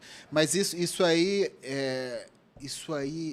acho que foi quando eu estava fazendo novela, que eu ia começar a fazer novela. E aí eu precisava, né, abrir um campo. Eu já não era mais trilhas de rock, ou de pop, ou de funk. É porque quando você começou na novela, você já estava lá na Globo há 8 anos, você falou, né? Você já estava à vontade também no ambiente assim, cara. Eu já tô aqui, me concretizei. Exatamente. Eu não vou tomar um chute na bunda no meio do nada, porque eu acho que tem muito... Né, o músico, ele vive nesse estado permanente de... Cara, será que ano que vem eu vou ser recontratado? Né? Exatamente, tem muito disso. Mas assim, você tinha perguntado como é que foi. Eu lembro a primeira vez que eu fiz a trilha, que foi Malhação, e eu lembro que eu não sabia como é que funcionava, porque ninguém tinha me falado, tipo assim, você queima um CD-R e deixa ali, ou então você vai conversando com o sonoplasta durante a semana. Ninguém falou nada. Então, o que eu fiz? Eu tinha uma sinopse de Malhação, o diretor me falou que queria uma coisa bem energética, assim, e tal. O que eu fui? Eu peguei o orçamento, fui para BH, eu juntei uma turma de músicos super legal, músicos da pesada, que são amigos e que eu lido bem. E a gente desceu a lenha, gravamos um monte de tema, a gente gravou uns 40 temas, descendo a mão. E aí eu lembro que eu queimei os CDs, né, sei lá, 3, 4 CDRs, queimei e deixei lá no sonoplasta. Aí eu sei, cara, que esse sonoplasta me liga, tipo, de noite, Rogério, a gente começa a sonorizar a novela daqui a uma semana, eu não sei o que fazer com esse material que você me deixou, cara. Não sei o que fazer. Como assim, cara? Cara, não sei, cara. Você deixou um monte de música doida pra caralho, todo mundo... Falei palavrão. Não é problema, não. Um monte de música maluca, cara. Todo mundo descendo a mão. Como é que eu vou usar isso, cara? Puxa vida... Ai, cara, aí eu lembro que... Tem pessoa que tava fazendo uma parada maneira, assim, pô, o cara vai pirar. Cara, era todo mundo descendo a mão, assim, sabe, quando é aquele funk, assim, tudo muito nervoso, muito intenso, que o briefing foi esse. Mesmo as baladas deviam estar intensas demais. Aí eu sei, cara, que eu dei uma ralada para remixar isso, muda aqui, e deu uma esvaziada, aí eu fui entendendo que a trilha, às vezes, cara, menos, funciona muito mais. Mas você usou o mesmo material? Usei o mesmo material, mas mudei muito. Eu tinha um monte de solos, eu vi que aquilo não tinha utilidade nenhuma. Quem que vai ouvir uma cena com guitarra solando? Ninguém, não faz sentido nenhum, ainda mais que a região ali do solo pode estar perto da voz, da fala. Então não faz sentido nenhum. Então, assim... E funcionou depois da remix? Cara, eu sei que o diretor, o primeiro dia que ele foi ouvir a sonorização, que o sonoplasta devia estar até com mais medo do que eu, assim. Ele gostou muito, mas ele gostou, caramba, isso tá legal pra caramba e tal. Então, puxa, deu certo. Então, porque tinha a energia que ele queria, e aí já tinha passado pelo o que o sonoplasta falou, né? Cara, não pode ter esse tanto de informação, não, né? Aí eu dei uma esvaziada e aí funcionou legal, mas foi um susto. Fala pra galera também, cara, desse papel, o papel do sonoplasta e como que você trabalha com o sonoplasta. Aí, assim, a partir daí, eu trabalhei muito com o sonoplasta, muito. Do tipo, assim, porque, cara, se não funcionar para o sonoplasta, dançou. Porque, assim, ele pode usar, porque é o que tem, vai estar sem graça pra caramba, vai estar desmotivado de usar aquilo. E aí talvez use pouco, talvez nem use um material antigo e ele não está nem aí para você. Isso pode acontecer. Já aconteceu? Cara, comigo não, mas eu sei que isso acontece. De um material não tá bacana e aí os dois não se bicam. É porque esse negócio de não se bicar, eu sempre ouço. Isso acontece, cara. Às vezes acontece. Aí, às vezes, o produtor comenta com o diretor, aí vai ver, o diretor ou vai comprar a briga do produtor ou do sonoplasta. Parece que vai comprar sempre a do produtor, mas às vezes não, cara. Mas fala aí qual que é o papel do sonoplasta, assim, numa o sonoplasta, cara, ele mixa o programa, né? Ele mixa as nossas músicas com os diálogos e com os efeitos sonoros, né? Então basicamente, tem um cara que faz o Foley. Foley é aqueles sons naturais, tipo o cavalo, ele pega o coco. Daí ele pega com os dois cocos, faz o... Aí o pessoal tá na praia caminhando, aí ele põe a areia lá no chão do estúdio, pega o chinelo e vai caminhando na praia. Hoje em dia tudo é banco, basicamente. Né, acredito que sim. Talvez a profissão do Foley esteja em desuso, né? Você sabe que Foley é o nome do cara, né? É o nome do cara, eu sei. Fez isso a primeira vez, sei lá, né? Mas enfim, vamos lá. E aí tem um cara que hoje em dia esse cara deve continuar, que é o dos efeitos sonoros, né? Que usa um banco de dados, a explosão da lancha, né? Usa aquelas coisas. Às vezes ele tem um tecladinho, um MIDI lá que ele usa. E o sonoplasta pega todas essas trilhas para colocar com volumes adequados. Volumes adequados, pans adequados.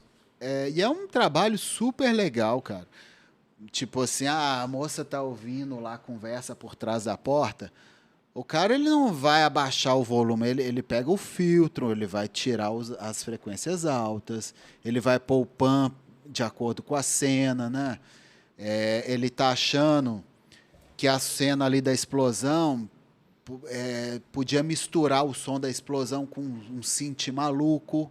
Aí ele também tem um banco de dados, ele soma. Lá fora, o sonoplasta é o sound designer, né? Então, ele pode criar sons também. Então, na verdade, é isso, né? Cria e faz a mixagem, né? É uma trabalheira doida, porque ele mixa um filme por dia, né? Geralmente é isso. Deve ser uma bomba, trilha de 50 mil gigas. E o diretor pede para mudar um monte de coisa. Então, assim, é um trabalho insano, assim, E você sempre se deu bem com sonoplastas? Sempre me dei bem, cara. E eu tive esse primeiro susto dessa primeira vez, mas eu trabalhei depois anos com esse sonoplasta, fizemos várias temporadas de Malhação, várias novelas também. Mas a partir daí eu comecei a trocar muita bola com ele. Tipo, eu recebia a sinopse, eu decupava e já começava a trocar ideia com ele.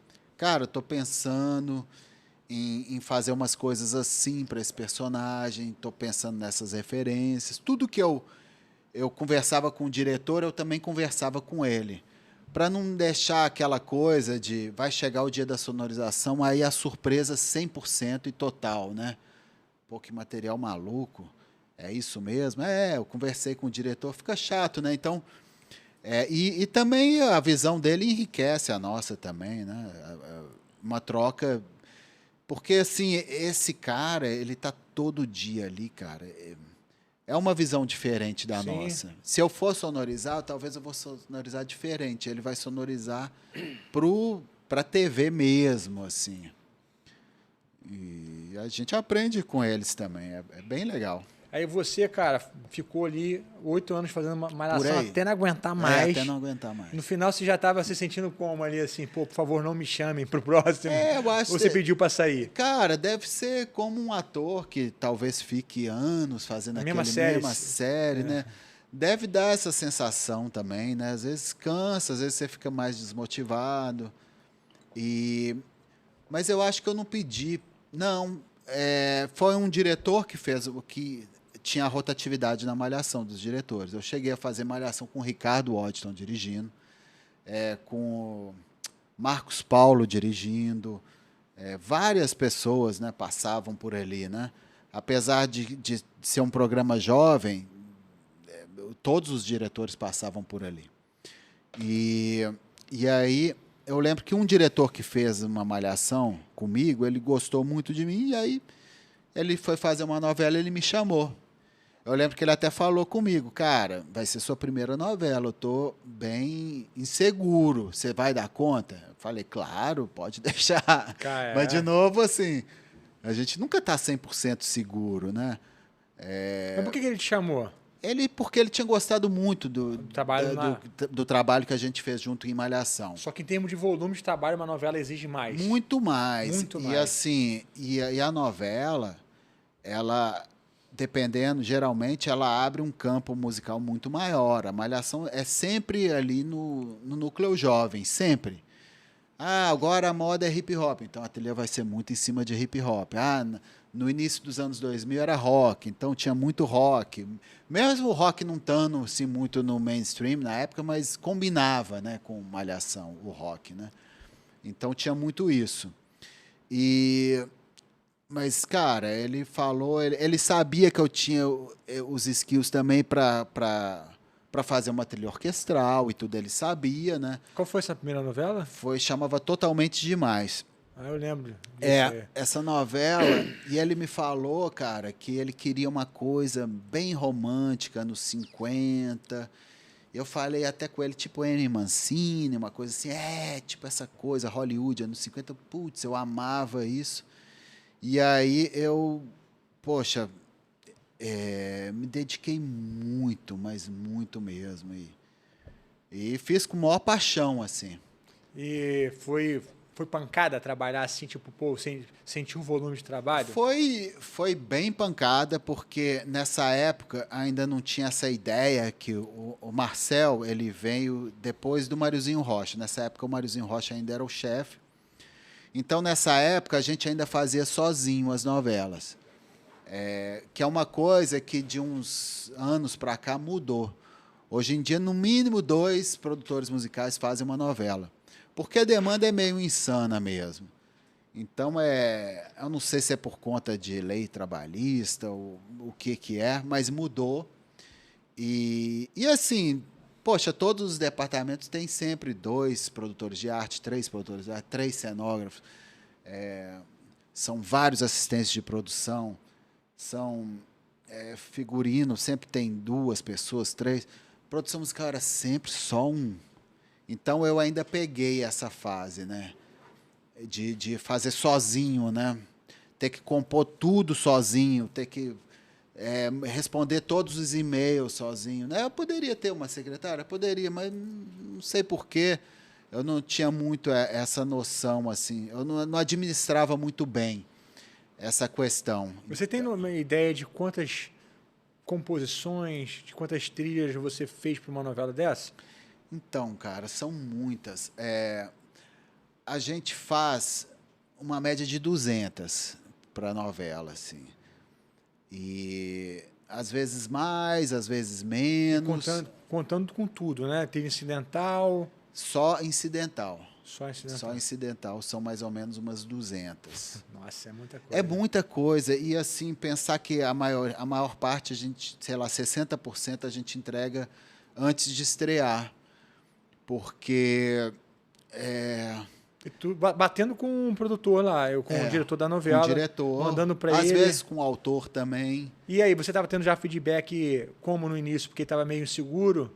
Cara, aí depende do diretor. Esse diretor, por exemplo, que me chamou para fazer Totalmente Demais, ele é meio centralizador. Ele é do tipo... cara, ele às vezes... Eu mostrava... antes de fazer novela, eu fiz minissérie, né? Então não foi direto da Malhação para novela, não. Mas esse diretor, ele às vezes pediu, Rogério, essa nota aqui, faz outra nota. Ele, né, tinha essas coisas, tudo bem, eu mudo. E você então, ele às vezes gostava de mexer, né, para participar, talvez, né, não sei. Carência. Era engraçado. É porque, assim, isso aí até eu fiz muito pouco isso. Tem a trilha, né, igual eu te falei, 60% eu entrego. E aí os outros 40% desses 200 e tantos incidentais é durante a novela, né? De acordo com a demanda, às vezes a trama muda. E aí, às vezes, a gente fica lá. Isso acho que não é. Isso aí não acontece mais por conta da segurança de um processo de ingestar a música para o sonoplasta usar, que tem que ter o ISRC, tem que ser tudo muito fechadinho para não ter um processo. Aí, ingestar é um termo que a gente usa lá na Globo, que é pegar o nosso áudio e colocar dentro de um software para o sonoplasta usar. A gente fala ingestar, né? Então, eu também sou de uma época que, às vezes, a gente entregou as músicas, aí ficava com um tecladinho ali na sala de sonorização, ligado, o MIDI, o timbre, e às vezes o cara pedia, faz um... Mas só para pôr um pad ou alguma coisa, né? Então, às vezes, esse diretor falava, aí às vezes eu tinha que criar uma melodia bem simples em cima de um pad, né?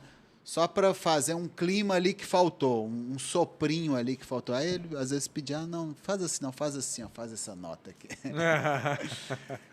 Às vezes ia com guitarra também.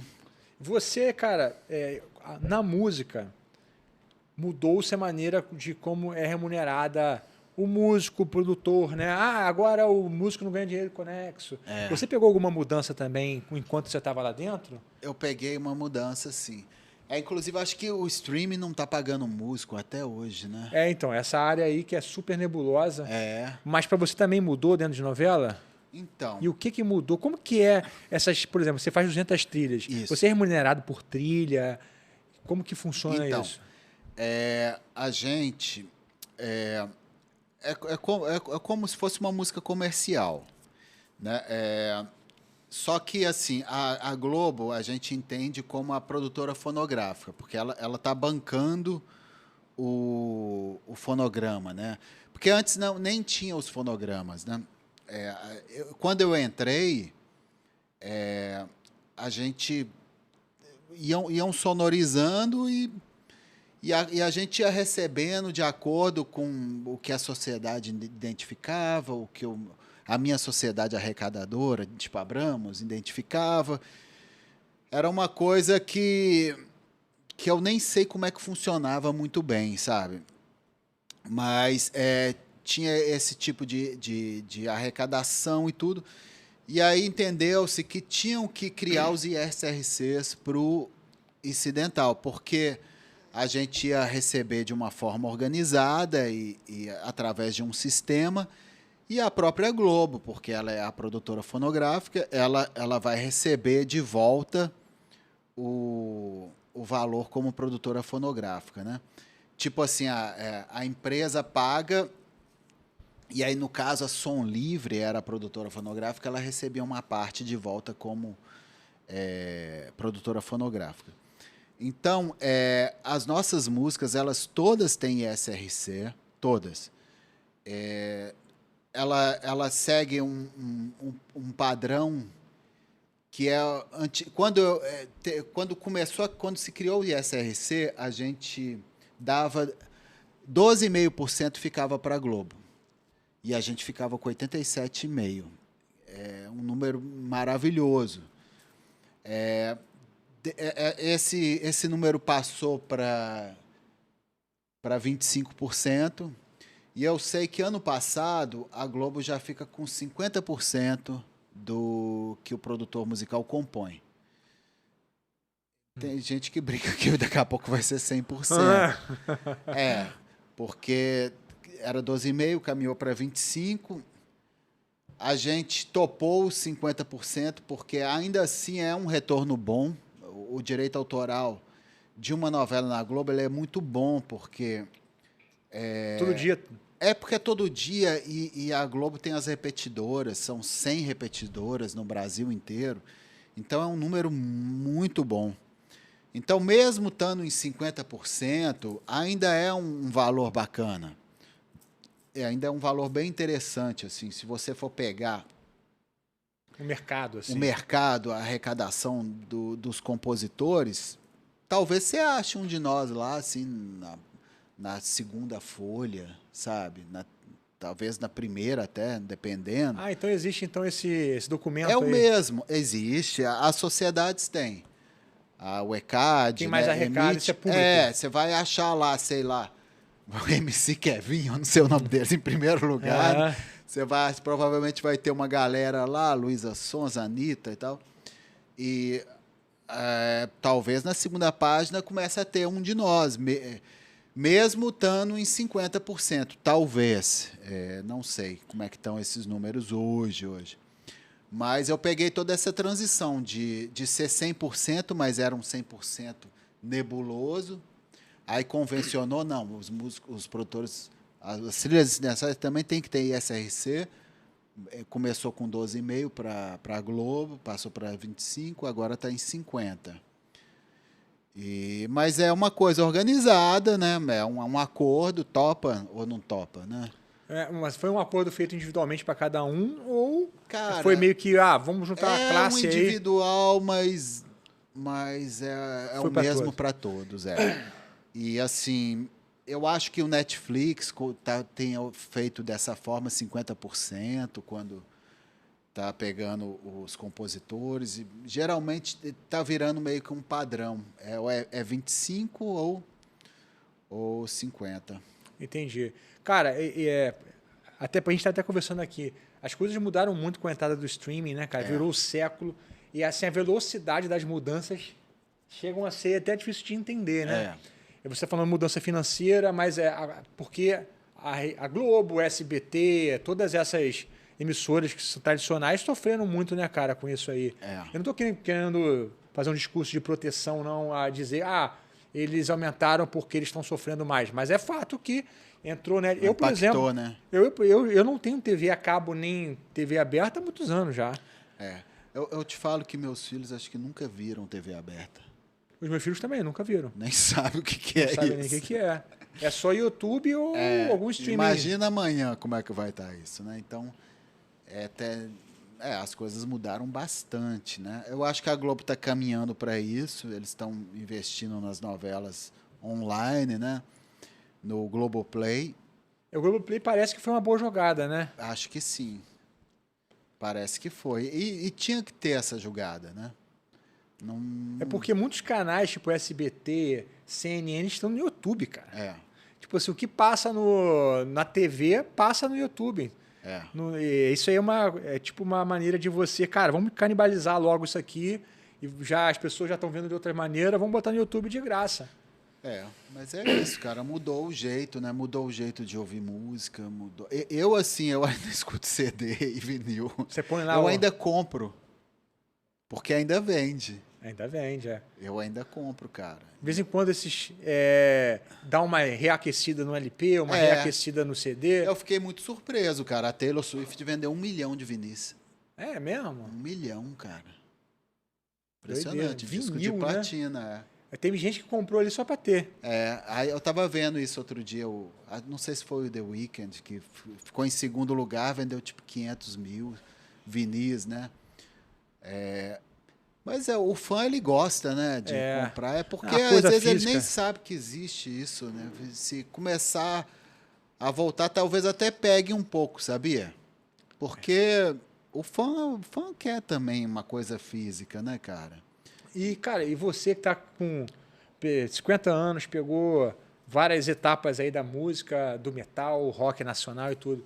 Você hoje olha pro cenário, cara, mais otimista, mais pessimista? Como você tá vendo a música hoje aí? Então, cara, a gente pegou... assim, tem uma coisa que não tem como fugir. Assim, a música é popular, né? A música... Na minha época, assim, né, quando eu era adolescente, tinha uma música que era mais trash mesmo, que era para ser engraçada, que sei lá, ele tá de olho na boutique dela, Genival Lacerda, que era como se fosse o funk da época, era uma coisa engraçada, assim. O cara era meio que um personagem, a gente ouvia para se divertir, mas assim, mas também tinha uma música mais legal. Mas legal que eu falo assim, uma música mais trabalhada, né? Você tinha a opção lá do rock, para quem quer uma coisa mais energética, você tinha uma opção mais MPB. Na própria rádio, você ouvia essa música aí do Genival Lacerda, mas você ouvia o Gilberto Gil, você ouvia o Barão Vermelho, ouvia a música nova do Yes. Então, assim, cara, é possível a gente, assim, botar em números matemáticos, inclusive, que a coisa ficou mais pobre. Assim, falando da música popular, claro que você vai achar músicas de jazz super legais, MPB bacanas aí disponíveis. Claro que vai, bandas de rock super legais tocando hoje. Tem umas coisas meio fora da curva, às vezes às vezes eu vejo, não é que eu fico passeando lá não, mas eu vejo que no Madison Square Garden às vezes tem umas bandas doidas assim, tipo, que lota. Bandas de alternativo, de som prog ou de um som que eu nem sei definir direito, e lotam. Né? Tem um tal de Pixies, eu acho, que lota. Então, e eu vejo que aqui, mas lá nos Estados Unidos também, a coisa está mais pobre, né? Você deve assistir o Rick Beato, eu não sei. Sim. Ele às vezes mostra, né? Poxa, outro dia ele pegou o top 10 americano, né? Falou, cara, essa flauta tá desafinada. Então, assim, aí ele fala, poxa, as 10 músicas aqui do top 10, todas estão em 4 acordes, os mesmos acordes. Então, assim, eu acho que ficou pobre, sim, sabe? Eu, assim, esperança eu tenho. Eu acho que as pessoas vão ficar de saco cheio, cara. Eu acho que uma hora acho que vai cansar. Eu acredito, assim, porque é tão legal música, né?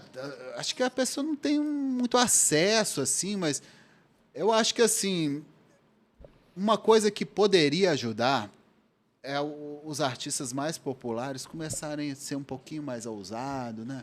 Vou botar um sexto acorde aqui, experimentar uma modulação aqui no final da música. Eu acho que, cara, eu tenho certeza, não seria nem tão arriscado, fazem aquela música, igual antigamente tinha mesmo, né? O artista pop tinha aquele single mais bobinho, né? E mais cat, mas as outras músicas mais elaboradas, né? Eu acho que a minha esperança é que isso vai encher o saco e que aí eles vão começar a desenvolver um pouco mais as músicas e as pessoas vão gostar. Porque é bom demais. Porque eu acho que teve duas questões. Uma que o álbum ele deixou de ser uma coisa importante para muitos artistas, né? Porque tinha, a gente precisa de um sucesso aqui. Depois você pode trabalhar o álbum inteiro da maneira que você quiser. Mas agora é só single, então todo single precisa ser sucesso, né? O cara tá menos propenso a arriscar. Eu acho também que tem uma questão de que o visual, ele sempre importou na música, sempre. Mas agora é muito importante. Então, muitas vezes, o cara já está criando uma música pensando em como vai lançar. Na dança. Na dancinha, cara. Eu acho que dancinha ferrou legal. Dancinha ferrou legal, bicho. Eu também acho, cara. Mas eu acho que isso não é possível, cara. Acho que uma hora satura. Mas olha só, cara. Quando a gente, vai saturar. Quando a gente é de garotão, a gente queria tocar o instrumento para fazer parte da banda. Hoje, um garotão, ele quer dançar, bicho. Ele quer fazer a dancinha. Então a dancinha para ele tem mais apelo. Fazer a dancinha com os amigos, filmar e botar no TikTok. É. Eu não estou dizendo que isso aí é coisa de retardado, não, tá? Aí é uma interpretação de vocês. Mas pro cara isso é mais importante fazer dancinha do que fazer um som com os amigos. É. Então, cara, é aquilo. Para ter 20 bandas boas, tem que ter 20 mil bandas. É. Porque vai fazendo aquela filtragem. É. Então o pessoal, mas hoje tem banda. Tem, meu irmão. Mas para ter 20 bandas boas, tem que ter 20 mil. Não tem 20 mil bandas surgindo. É. Então esse filtro para chegar lá na pontinha, uma banda que realmente sobrevive e passa por tudo, é muito mais difícil, cara. É. Mas, cara, é complicado. Mas, assim, cara, eu não sei se eu falei sobre isso. Eu tenho um selo de música. E, assim, uma coisa que eu fiquei animado esses dias foi que a gente está lançando uns artistas novos de rock. Banda? Banda. E a gente fez um evento, teve um festival em São Paulo, no Hangar, que é uma casa lá em São Paulo, para 400 pessoas.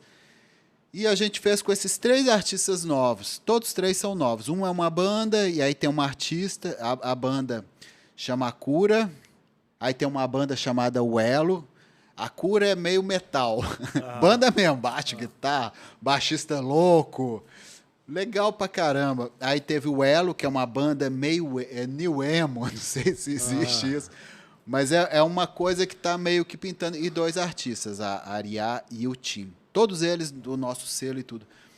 E, cara, eu fiquei tão feliz, assim, de ver. Tinha um público todo novo, de criança, assim, 14, 15 anos. Alguns mais novos, com pai, assistindo. Muita gente na lojinha, que tinha a lojinha lá vendendo os produtos dos artistas. E, cara, assim, ninguém preocupado em filmar o show com celular. Todo mundo curtindo, ninguém preocupado com bebida, porque nem vende bebida nesses shows, que era tipo uma matinê. E me deu uma esperança, assim, sabe? Mas daí é pra onde, cara? Me deu uma esperança, qual assim... Qual o projeto disso aí? O projeto, assim, a gente como selo vai apostar em lançar esses artistas, porque a gente acredita que está crescendo um movimento mais uma vez. Esse mesmo Hangar, eu vi há 20 anos atrás, né, eu cheguei a te falar que eu produzi algumas coisas de emo, dessa época. Então eu vi o começo dessa cena, do NX, do Fresno... Restart. Do Restart. Está voltando. Aí eu produzi esse Evo lá em São Paulo, então aí eu via a banda do Fiu, que chamava Rory, produzi também. E aí o Hangar mesmo era a casa onde eu vi essa cena começando também. As bandinhas começando a tocar para 200 pessoas, criança e não sei o quê. Não sei, eu senti uma vibe de caramba, tô vendo que tem um movimento de novo acontecendo, tem gente que tá curtindo o som, a música, a energia, né? Que a banda tem uma coisa da energia, assim, que contagia. Se você é uma criança, assim, aquilo te pega, né, cara? Mas qual que é o plano de vocês? Assim, o que vocês podem fazer para que isso aconteça? A gente está promovendo esses eventos, esses shows. Tem a questão de divulgar no Instagram, né, nas mídias sociais. Né? A gente está vendo como tirar proveito e aproveitar isso. Rádio. Basicamente é divulgando uma hora. Acho que vai ter que tentar rádio. A gente sabe que rádio é uma coisa cara, né? Talvez em algum momento... Vamos ver como é que a coisa vai caminhar. Uma música dessa numa trilha de novela. Também. Sempre buscar, divulgar. E que tem empresário para show. Tentar buscar. Alguns artistas a gente tem o 360, outros não. 360 que a gente fala, né? Trabalha o artista num todo, né? Vendendo show, né? Pegando todos os lados, né? Então é isso, cara. A gente está acreditando que pode vir umas coisas bem legais, assim, um pouco diferentes. Você começou esse ano a dar um gás maior nisso, foi isso? Dei um gás maior nisso, Eu fiquei muito tempo ininterruptamente na Globo. Até tinha um gás, assim, mas há um tempo atrás que eu estava lá e ainda produzia fora e tudo, mas chega uma hora que cansa um pouco. Aí agora deu um relax. Eu tô mais focado na coisa do selo mesmo Entendi. e vendo isso. E, cara, você fez a primeira novela ali, foi totalmente demais. Depois você fez qual? Você lembra qual foi o caminho? Eu acho que foi Rock Story com Denis Carvalho. Era uma novela bem musical. Bem musical. Essa novela. Essa aí essa foi a gestão do Marcel. Eu já fiz com uma parceria com o Daniel Music, que me ajudou demais. Os skills dele de gravação e de engenharia de som, porque o Denis queria as músicas ao vivo no set. Ah, é? Então foi tudo ao vivo, assim, nossa, foi punk. Então foi uma trabalheira. Você chegou a compor alguma música com letra? Já a Rock Story, pouca coisa, porque tinha um compositor de fora, o Rick Azevedo. Eu fiz com ele umas músicas e ele fez umas sozinhas. Mas eu tive algumas situações que tive que fazer música com letra, assim, para demanda de novela, assim. Você lembra quando foi isso? Cara, eu lembro. Eu lembro que eu tive uma situação. Teve uma abertura de Malhação que eu fiz, letra e música. Pô, foi bom isso. O Bolso agradeceu também, né? Muito. E foi até uma parceria com o Courtois, Juliano Courtois. Na verdade, eu estava com a música pronta, letra e música pronta. Fui no estúdio, cara, Courtois, não posso mandar a música com eu cantando. Canta pra mim? É claro, irmãozão e tal. Aí o Juliano canta pra caramba, não sei se... Você já trouxe ele aqui? Não. Juliano Courtois é muito bom, baita produtor, baita cantor, foi cantor do Fama. E ele tá com uma produtora muito maneira. A Nave, ele produziu vários artistas bem legais aí. E aí ele canta muito bem. Aí ele deu uma mexida na música. Eu lembro que ele deu um toque no refrão que foi bacana, um toque que ele deu, e aí eu botei ele de parceiro. E ele ficou muito grato também, o que é super legal. Então teve essa situação. E teve uma vez também, eu lembro que teve uma coisa na Malhação que pintou. Era tipo um merchandising. Era um negócio de celular. Mas é engraçado, eu pedi para fazer, tinha que ser em inglês, porque eu sei que era uma situação na trama que ia ter que ter uma letra, a personagem ia cantar uma música em inglês, porque ela ia usar um curso de inglês, um aplicativo para traduzir aquilo. Eu não lembro o que era, mas eu lembro que era uma situação que precisava de uma letra em inglês. E aí eu fiz essa eu fiz sozinha mesmo, letra e música. E eu chamei o Dan Torres para cantar. O Dan Torres era um cara que também era do Fama. Eu lembro do Dan. Ele é inglês mesmo, aí eu lembro, tá certo essa letra. Ele deve ter corrigido alguma palavra, assim, alguma coisa. E não, que não tinha o chat GPT na época, não poderia pôr a letra lá, né? Aquilo corrige bem, né? Não sei se você já usou. Sim. Mas para esse tipo de coisa é legal. E aí provavelmente ele deve ter corrigido uma coisa ou outra. Mas eu fiz uma novela com Sacha também, que a gente às vezes fazia umas músicas. Sacha Ambach. Você conhece o Sacha? Já ouvi falar já. O Sacha é um baita produtor também, diretor musical do Ney Matogrosso. Um cara legal de trazer aqui também. Pô, show.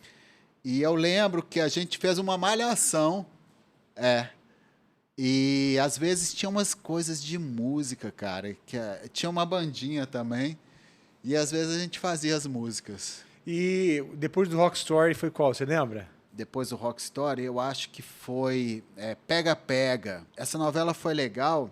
Pega Pega, você não ouviu falar não. Mas a trilha foi tão legal porque o diretor pediu uma coisa meio jazz. Aí, cara, o Marcel, o doido do Marcel, falou: vocês podiam gravar em Nova Orleans. Eu falei: caramba, vamos. E, cara, foi um lance tão legal assim, porque acabou que rolou tudo isso. Eu não acompanhei a gravação em Nova Orleans, mas o Rafael Langoni, que fez os arranjos todos, ele foi, e eu fui para a Rússia gravar a parte orquestral. Então foi uma novela muito rica, assim, musicalmente, e foi tão legal porque era uma novela cômica das 7 e cartunesca, e o jazz fica legal para isso, cara. Era de época? Não era de época, mas era uma trama que era num hotel, então tinha uma coisa meio chique, assim, Copacabana Palace, o hotel era como se fosse Copacabana Palace, e tinha a trama dos ladrões que roubavam dinheiro, e o jazz caiu perfeito. E essa foi legal, assim, porque o diretor, ele pedia umas coisas específicas, assim, que fazia sentido e era legal. Tipo assim, eu queria que os vilões fossem no fagote. É sério? É, sério. Poxa, maneiro. Vamos fazer no fagote. Aí fiz um tema dos bandidos no fagote, assim. Foi uma série que deu para... essa palavra pode ser pejorativa, mas brincar bastante, mas num bom sentido. Não, assim. sim, tiveram liberdade, né? É, uma liberdade legal. Assim, isso é a coisa mais legal que a Globo e a novela propicia. Assim, você fazer coisas que no mercado comum aqui a gente não faria, cara. Também tem orçamento para gravar, né, bicho? Lá no New Orleans. Exatamente, cara.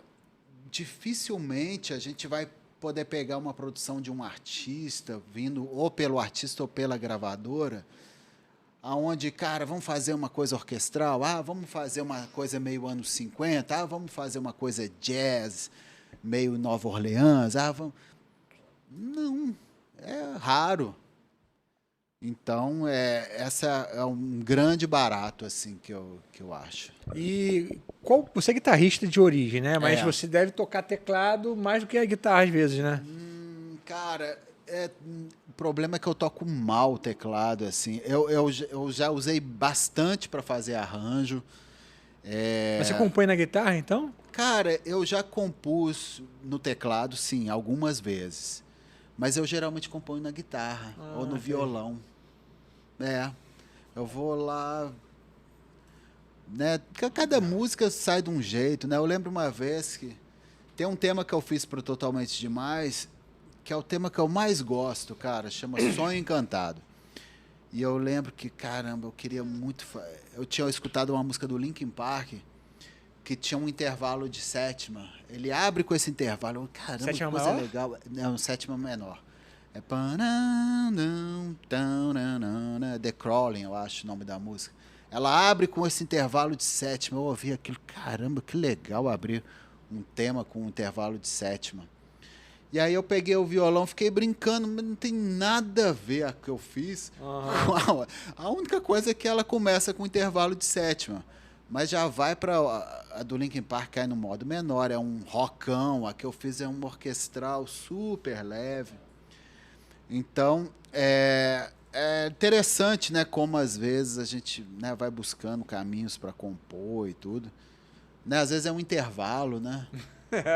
Esse negócio de referência é muito bom, né? É. Que é uma criatividade que você precisa ter dentro de um parâmetro. Porque se você chegar assim e falar assim, compõe o que você quiser. É uma coisa, né? Que às vezes pode até travar o cara. Quando você chega assim, componha dentro dessa premissa aqui. Eu já tive as duas situações, né, cara? Eu prefiro quando a pessoa traz as referências e traz, porque eu sei que ali vai ter um diálogo legal, assim. Porque quando a pessoa não sabe, não dá muito, quando você mostra também, a pessoa nem sabe muito bem. Isso é horrível. Ela, né, às vezes, cara? vai falar que é legal, porque se ela falar que não gostou, mas não gostou de quê? Aí já fica... Já aconteceu isso também, então? Já. A pessoa, às vezes, eu acredito que pode ter um diretor ou um produtor lá que você trabalhe, que ele seja menos ligado na música, né? Tem. Tipo assim, tem que ter música. Exatamente, isso acontece, cara. Tem alguns que gostam e entendem de música, mas tem aqueles que não entendem e não sabem pedir. E acho que a gente aqui entre os produtores já deve ter a fama, os caras que têm fama, né? Tem, a gente já sabe. Cara, é foda, cara, porque isso acontece assim, tipo, pô, Rogério, não gostei não, cara. Mas, não sei, você sabe que não tá legal, assim. Dá uma mexida aí e depois me mostra. Pô, tá muito assim, tem que ser muito assim. Dá uma mexida, cara. Dá uma mexida. O Denis Carvalho, o Denis é um cara que fez muito musical. Ele ele é um cara que tem muita experiência com música. Dirigiu vários shows de vários artistas, vários programas musicais. O Globo de Ouro era ele, o diretor, que era para quem não sabe, era um programa clássico de música da Globo.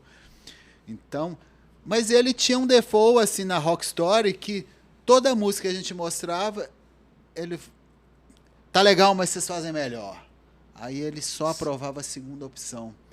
Mas a gente percebia que, cara, era uma tática, assim. Então, assim, era uma o jeito... tática que tática é essa? Sei que vocês fazem melhor, eu nunca gostava de primeiro. Cada um tem esse estilo, né? Pô, a gente... quero tirar o melhor de você. É, tipo isso. Mas também não falava o que era. Você não perguntava? Cara, teve uma vez que eu perguntei, assim, ele falou, cara, pô, essas trilhas aí não tá legal, não. Esse tecladinho aí de churrascaria de Belo Horizonte não tá legal, não. Eu falei, Denis, isso é um Fender Rhodes, cara.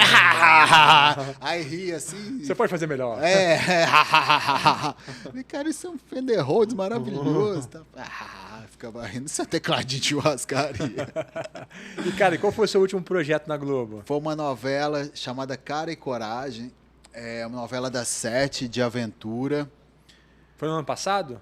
Ela acabou agora em janeiro. Foi ano passado. Começou ano passado, acabou em janeiro. Foi até legal que eu vi a diretora postou esses dias que ela foi indicada ao Emmy Internacional, tá concorrendo, tipo, melhor novela estrangeira. Novela ou série de TV estrangeira. Tá concorrendo aí. E isso é legal também, são coisas que dão uma certa projeção, né? É a quarta novela que eu faço parte que está concorrendo, né? Alguma Totalmente Demais, não, todas só concorreram. Totalmente Demais, teve uma Malhação que concorreu também, e teve uma outra novela também. Agora eu não estou lembrando. Acho que é Bom Sucesso. Que era uma novela que era mais samba, que é uma coisa que não é muito minha praia, foi tão legal. Pô, muito aprendizado, né? Muito aprendizado, cara. E essa coisa de novo do orçamento, assim, poder pegar um Rafael dos Anjos, o próprio Hamilton gravou algumas coisas. Poxa, foi incrível, cara. Foi incrível. Então, é isso, é engraçado, né? O produtor musical de novela, ele tem que ter essa coisa, assim. Eu estava vendo outro dia o MasterChef, né? Assim, um chefe de cozinha, ele pode ser especialista em japonês, ele pode ser especialista em comida nordestina, né? Mas o chefe que está ali na televisão, ele tem que parecer, pelo menos, que sabe da culinária japonesa, peruana, brasileira, tudo. Porque, cara, é TV, cara. Sim. Todo dia vai ter uma coisa diferente e você tem que estar preparado. O Máriozinho, ele me falou isso quando eu entrei. Cara, isso aqui é a melhor faculdade do mundo. Você vai ver, você tá ferrado. Você vai ter que fazer diferentes coisas com prazo curto. Você tá ferrado. É porque a aprendizagem é ativa, né, cara? Quanto mais você faz, mais você tem chance de aprender. A pessoa que fica teorizando demais para aprender, ela não vai se desenvolver. E, cara, você dá algum conselho para quem quer entrar nessa área de produção musical em novela? Você acha que é algo que também está em declínio? Você acha que agora não é só mais novela, é streaming, trabalhar com série? O que você acha? Cara, eu acho que mesmo às vezes quando a fase não é boa, às vezes é bom entrar também, né? Porque as coisas são cíclicas, cara. As próprias plataformas de streaming estão fazendo novela. Não sei se é a Amazon, elas estão fazendo novela mesmo. Tipo novela da Globo, sabe? Eles estão produzindo. Então, assim, pode até estar um momento ruim, assim, mas eu acho que vai ter bastante oportunidade. Eu acho que a tendência é cada vez ter mais opções de plataformas. Eu acho que uma hora o streaming vai pagar melhor, porque a Globo, o SBT, esse povo paga bem. Mas essa área aí do streaming não está pagando legal, não. Mas eu acho que vai pagar legal uma hora, porque uma hora, né, as coisas têm que entrar num acordo melhor, senão vai ter greve, vai ter isso. Então, eu acho que o momento é bom, sim. Então o conselho que você dá pra galera, para quem quer entrar, comece trabalhando em qualquer lugar. Se for para pegar um cabo, servir cafezinho. Exatamente. Não querer entrar por cima não é o melhor lugar para você entrar, né? A gente tem uma geração nova que as coisas são muito fáceis para ela, né? Ela tá com fome. Mesmo assim, a pessoa não precisa ser rica ou classe média, assim. As pessoas, né, têm acesso ao iFood e pedem. O Uber, outro dia o cara não ia prestar um serviço lá porque o carro dele estragou. Pô, ele não pode pegar um ônibus, um Uber. Então, assim, eu vejo assim que as coisas estão bem mais fáceis hoje em dia. Assim, não é que estão bem mais fáceis, tem muitas facilidades. E, às vezes, essa geração está mais acomodada. Eu não sei, cara. Porque é difícil dar certo, né, cara? É difícil, cara. É difícil dar certo, é boa. Então, assim, eu não sei, às vezes eu vejo a galera um pouco iludida, assim, talvez porque ainda mora com os pais, eu não sei. Às vezes vem um dinheiro ali fácil, ali do Live NPC, e aí ela vai achar que aquilo vai ser para sempre. Cara, eu não sei, eu acho que ainda vale, né, buscar uma coisa mais estruturada. É difícil, né, o jovem pensar, né, mais um prazo maior, né? Mas eu acho que tem campo para isso, sim. E é fantástico, cara. Eu acho que é uma área bem legal. Eu curti demais, grandes aventuras fazendo isso. Ainda tem muito caminho pela frente, né? É engraçado. Tá novo. Para muita gente a aventura é ir para a estrada, né, os hotéis, essa parada nunca me pegou muito assim, não, cara. Cara, a coisa que mais me incomodava era ficar no hotel, que geralmente horrível o hotel, né, esperando a hora do show ou a passagem de som. Toquei muito no interior de Minas com minhas bandas, então o show era tipo 1h ou 2h. Por exemplo, eu exemplo, não achava isso legal. O Kiko do Nat Roots veio aqui e ele me convidou pro show. Ele falou, vamos lá no show. Eu falei, pô, cara, vamos embora. Que ele falou pra mim que era 11 horas. Eu falei, já tá no horário tarde, mas... Aí ele, cara, vai ser 1h. Eu falei, pô, Kiko, 1h não dá não. Mas é isso. 1h, já foi o tempo. E no interior ainda é pior, cara. No interior ainda é mais... A galera é mais noturna ainda, assim, com as coisas, cara. Pelo menos em Minas, que eu toquei muito em Minas. Era assim, cara, às vezes 2h. Às vezes a gente saía meia-noite, assim, com a van, não tinha nada na cidade. Caramba, vai vir alguém aqui hoje. Aí, de repente, enchia. Cara, a gente tá indo pro final aqui, não sei se você quer deixar mais uma consideração final, mas o que você gostaria que a gente colocasse aqui de divulgação? Seria o teu selo? Cara, então, meu selo chama Libo, Liboo. A gente tá com uma parceria com a Virgin, então, assim, os nossos artistas são lançados pela plataforma da Virgin. A gente está aproveitando esse cenário novo, a gente está buscando artistas bacanas, né, que fazem música de verdade. Então vocês recebem material? A gente está recebendo bastante material, a gente está lançando bastante. Aí, galera, aproveita a oportunidade aí, para enviar. Isso aí.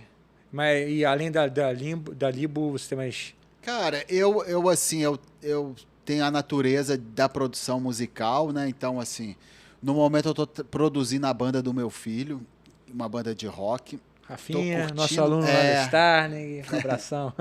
A gente está fazendo um trabalho bastante legal lá com ele. E tô querendo voltar a produzir também, sentindo falta de produzir bandas. Eu sei que a gente está num momento que não tem muita banda, mas é igual eu te falei, eu tô vendo alguma coisa de cena, assim, de banda voltando. Vamos ver se pega. E não sei se você quer divulgar o teu próprio Instagram, como que é? Você usa? Eu uso, voltei a usar mais o Instagram, né? Rogério Vaz, _ Rogério Vaz. _ Rogério Vaz. E Libo Records, o Instagram da Libo. YouTube? YouTube não. YouTube não, só Instagram mesmo. Obrigado, Matheus. Obrigado você, Prazer, cara, foi obrigado ótimo. aí pelo convite.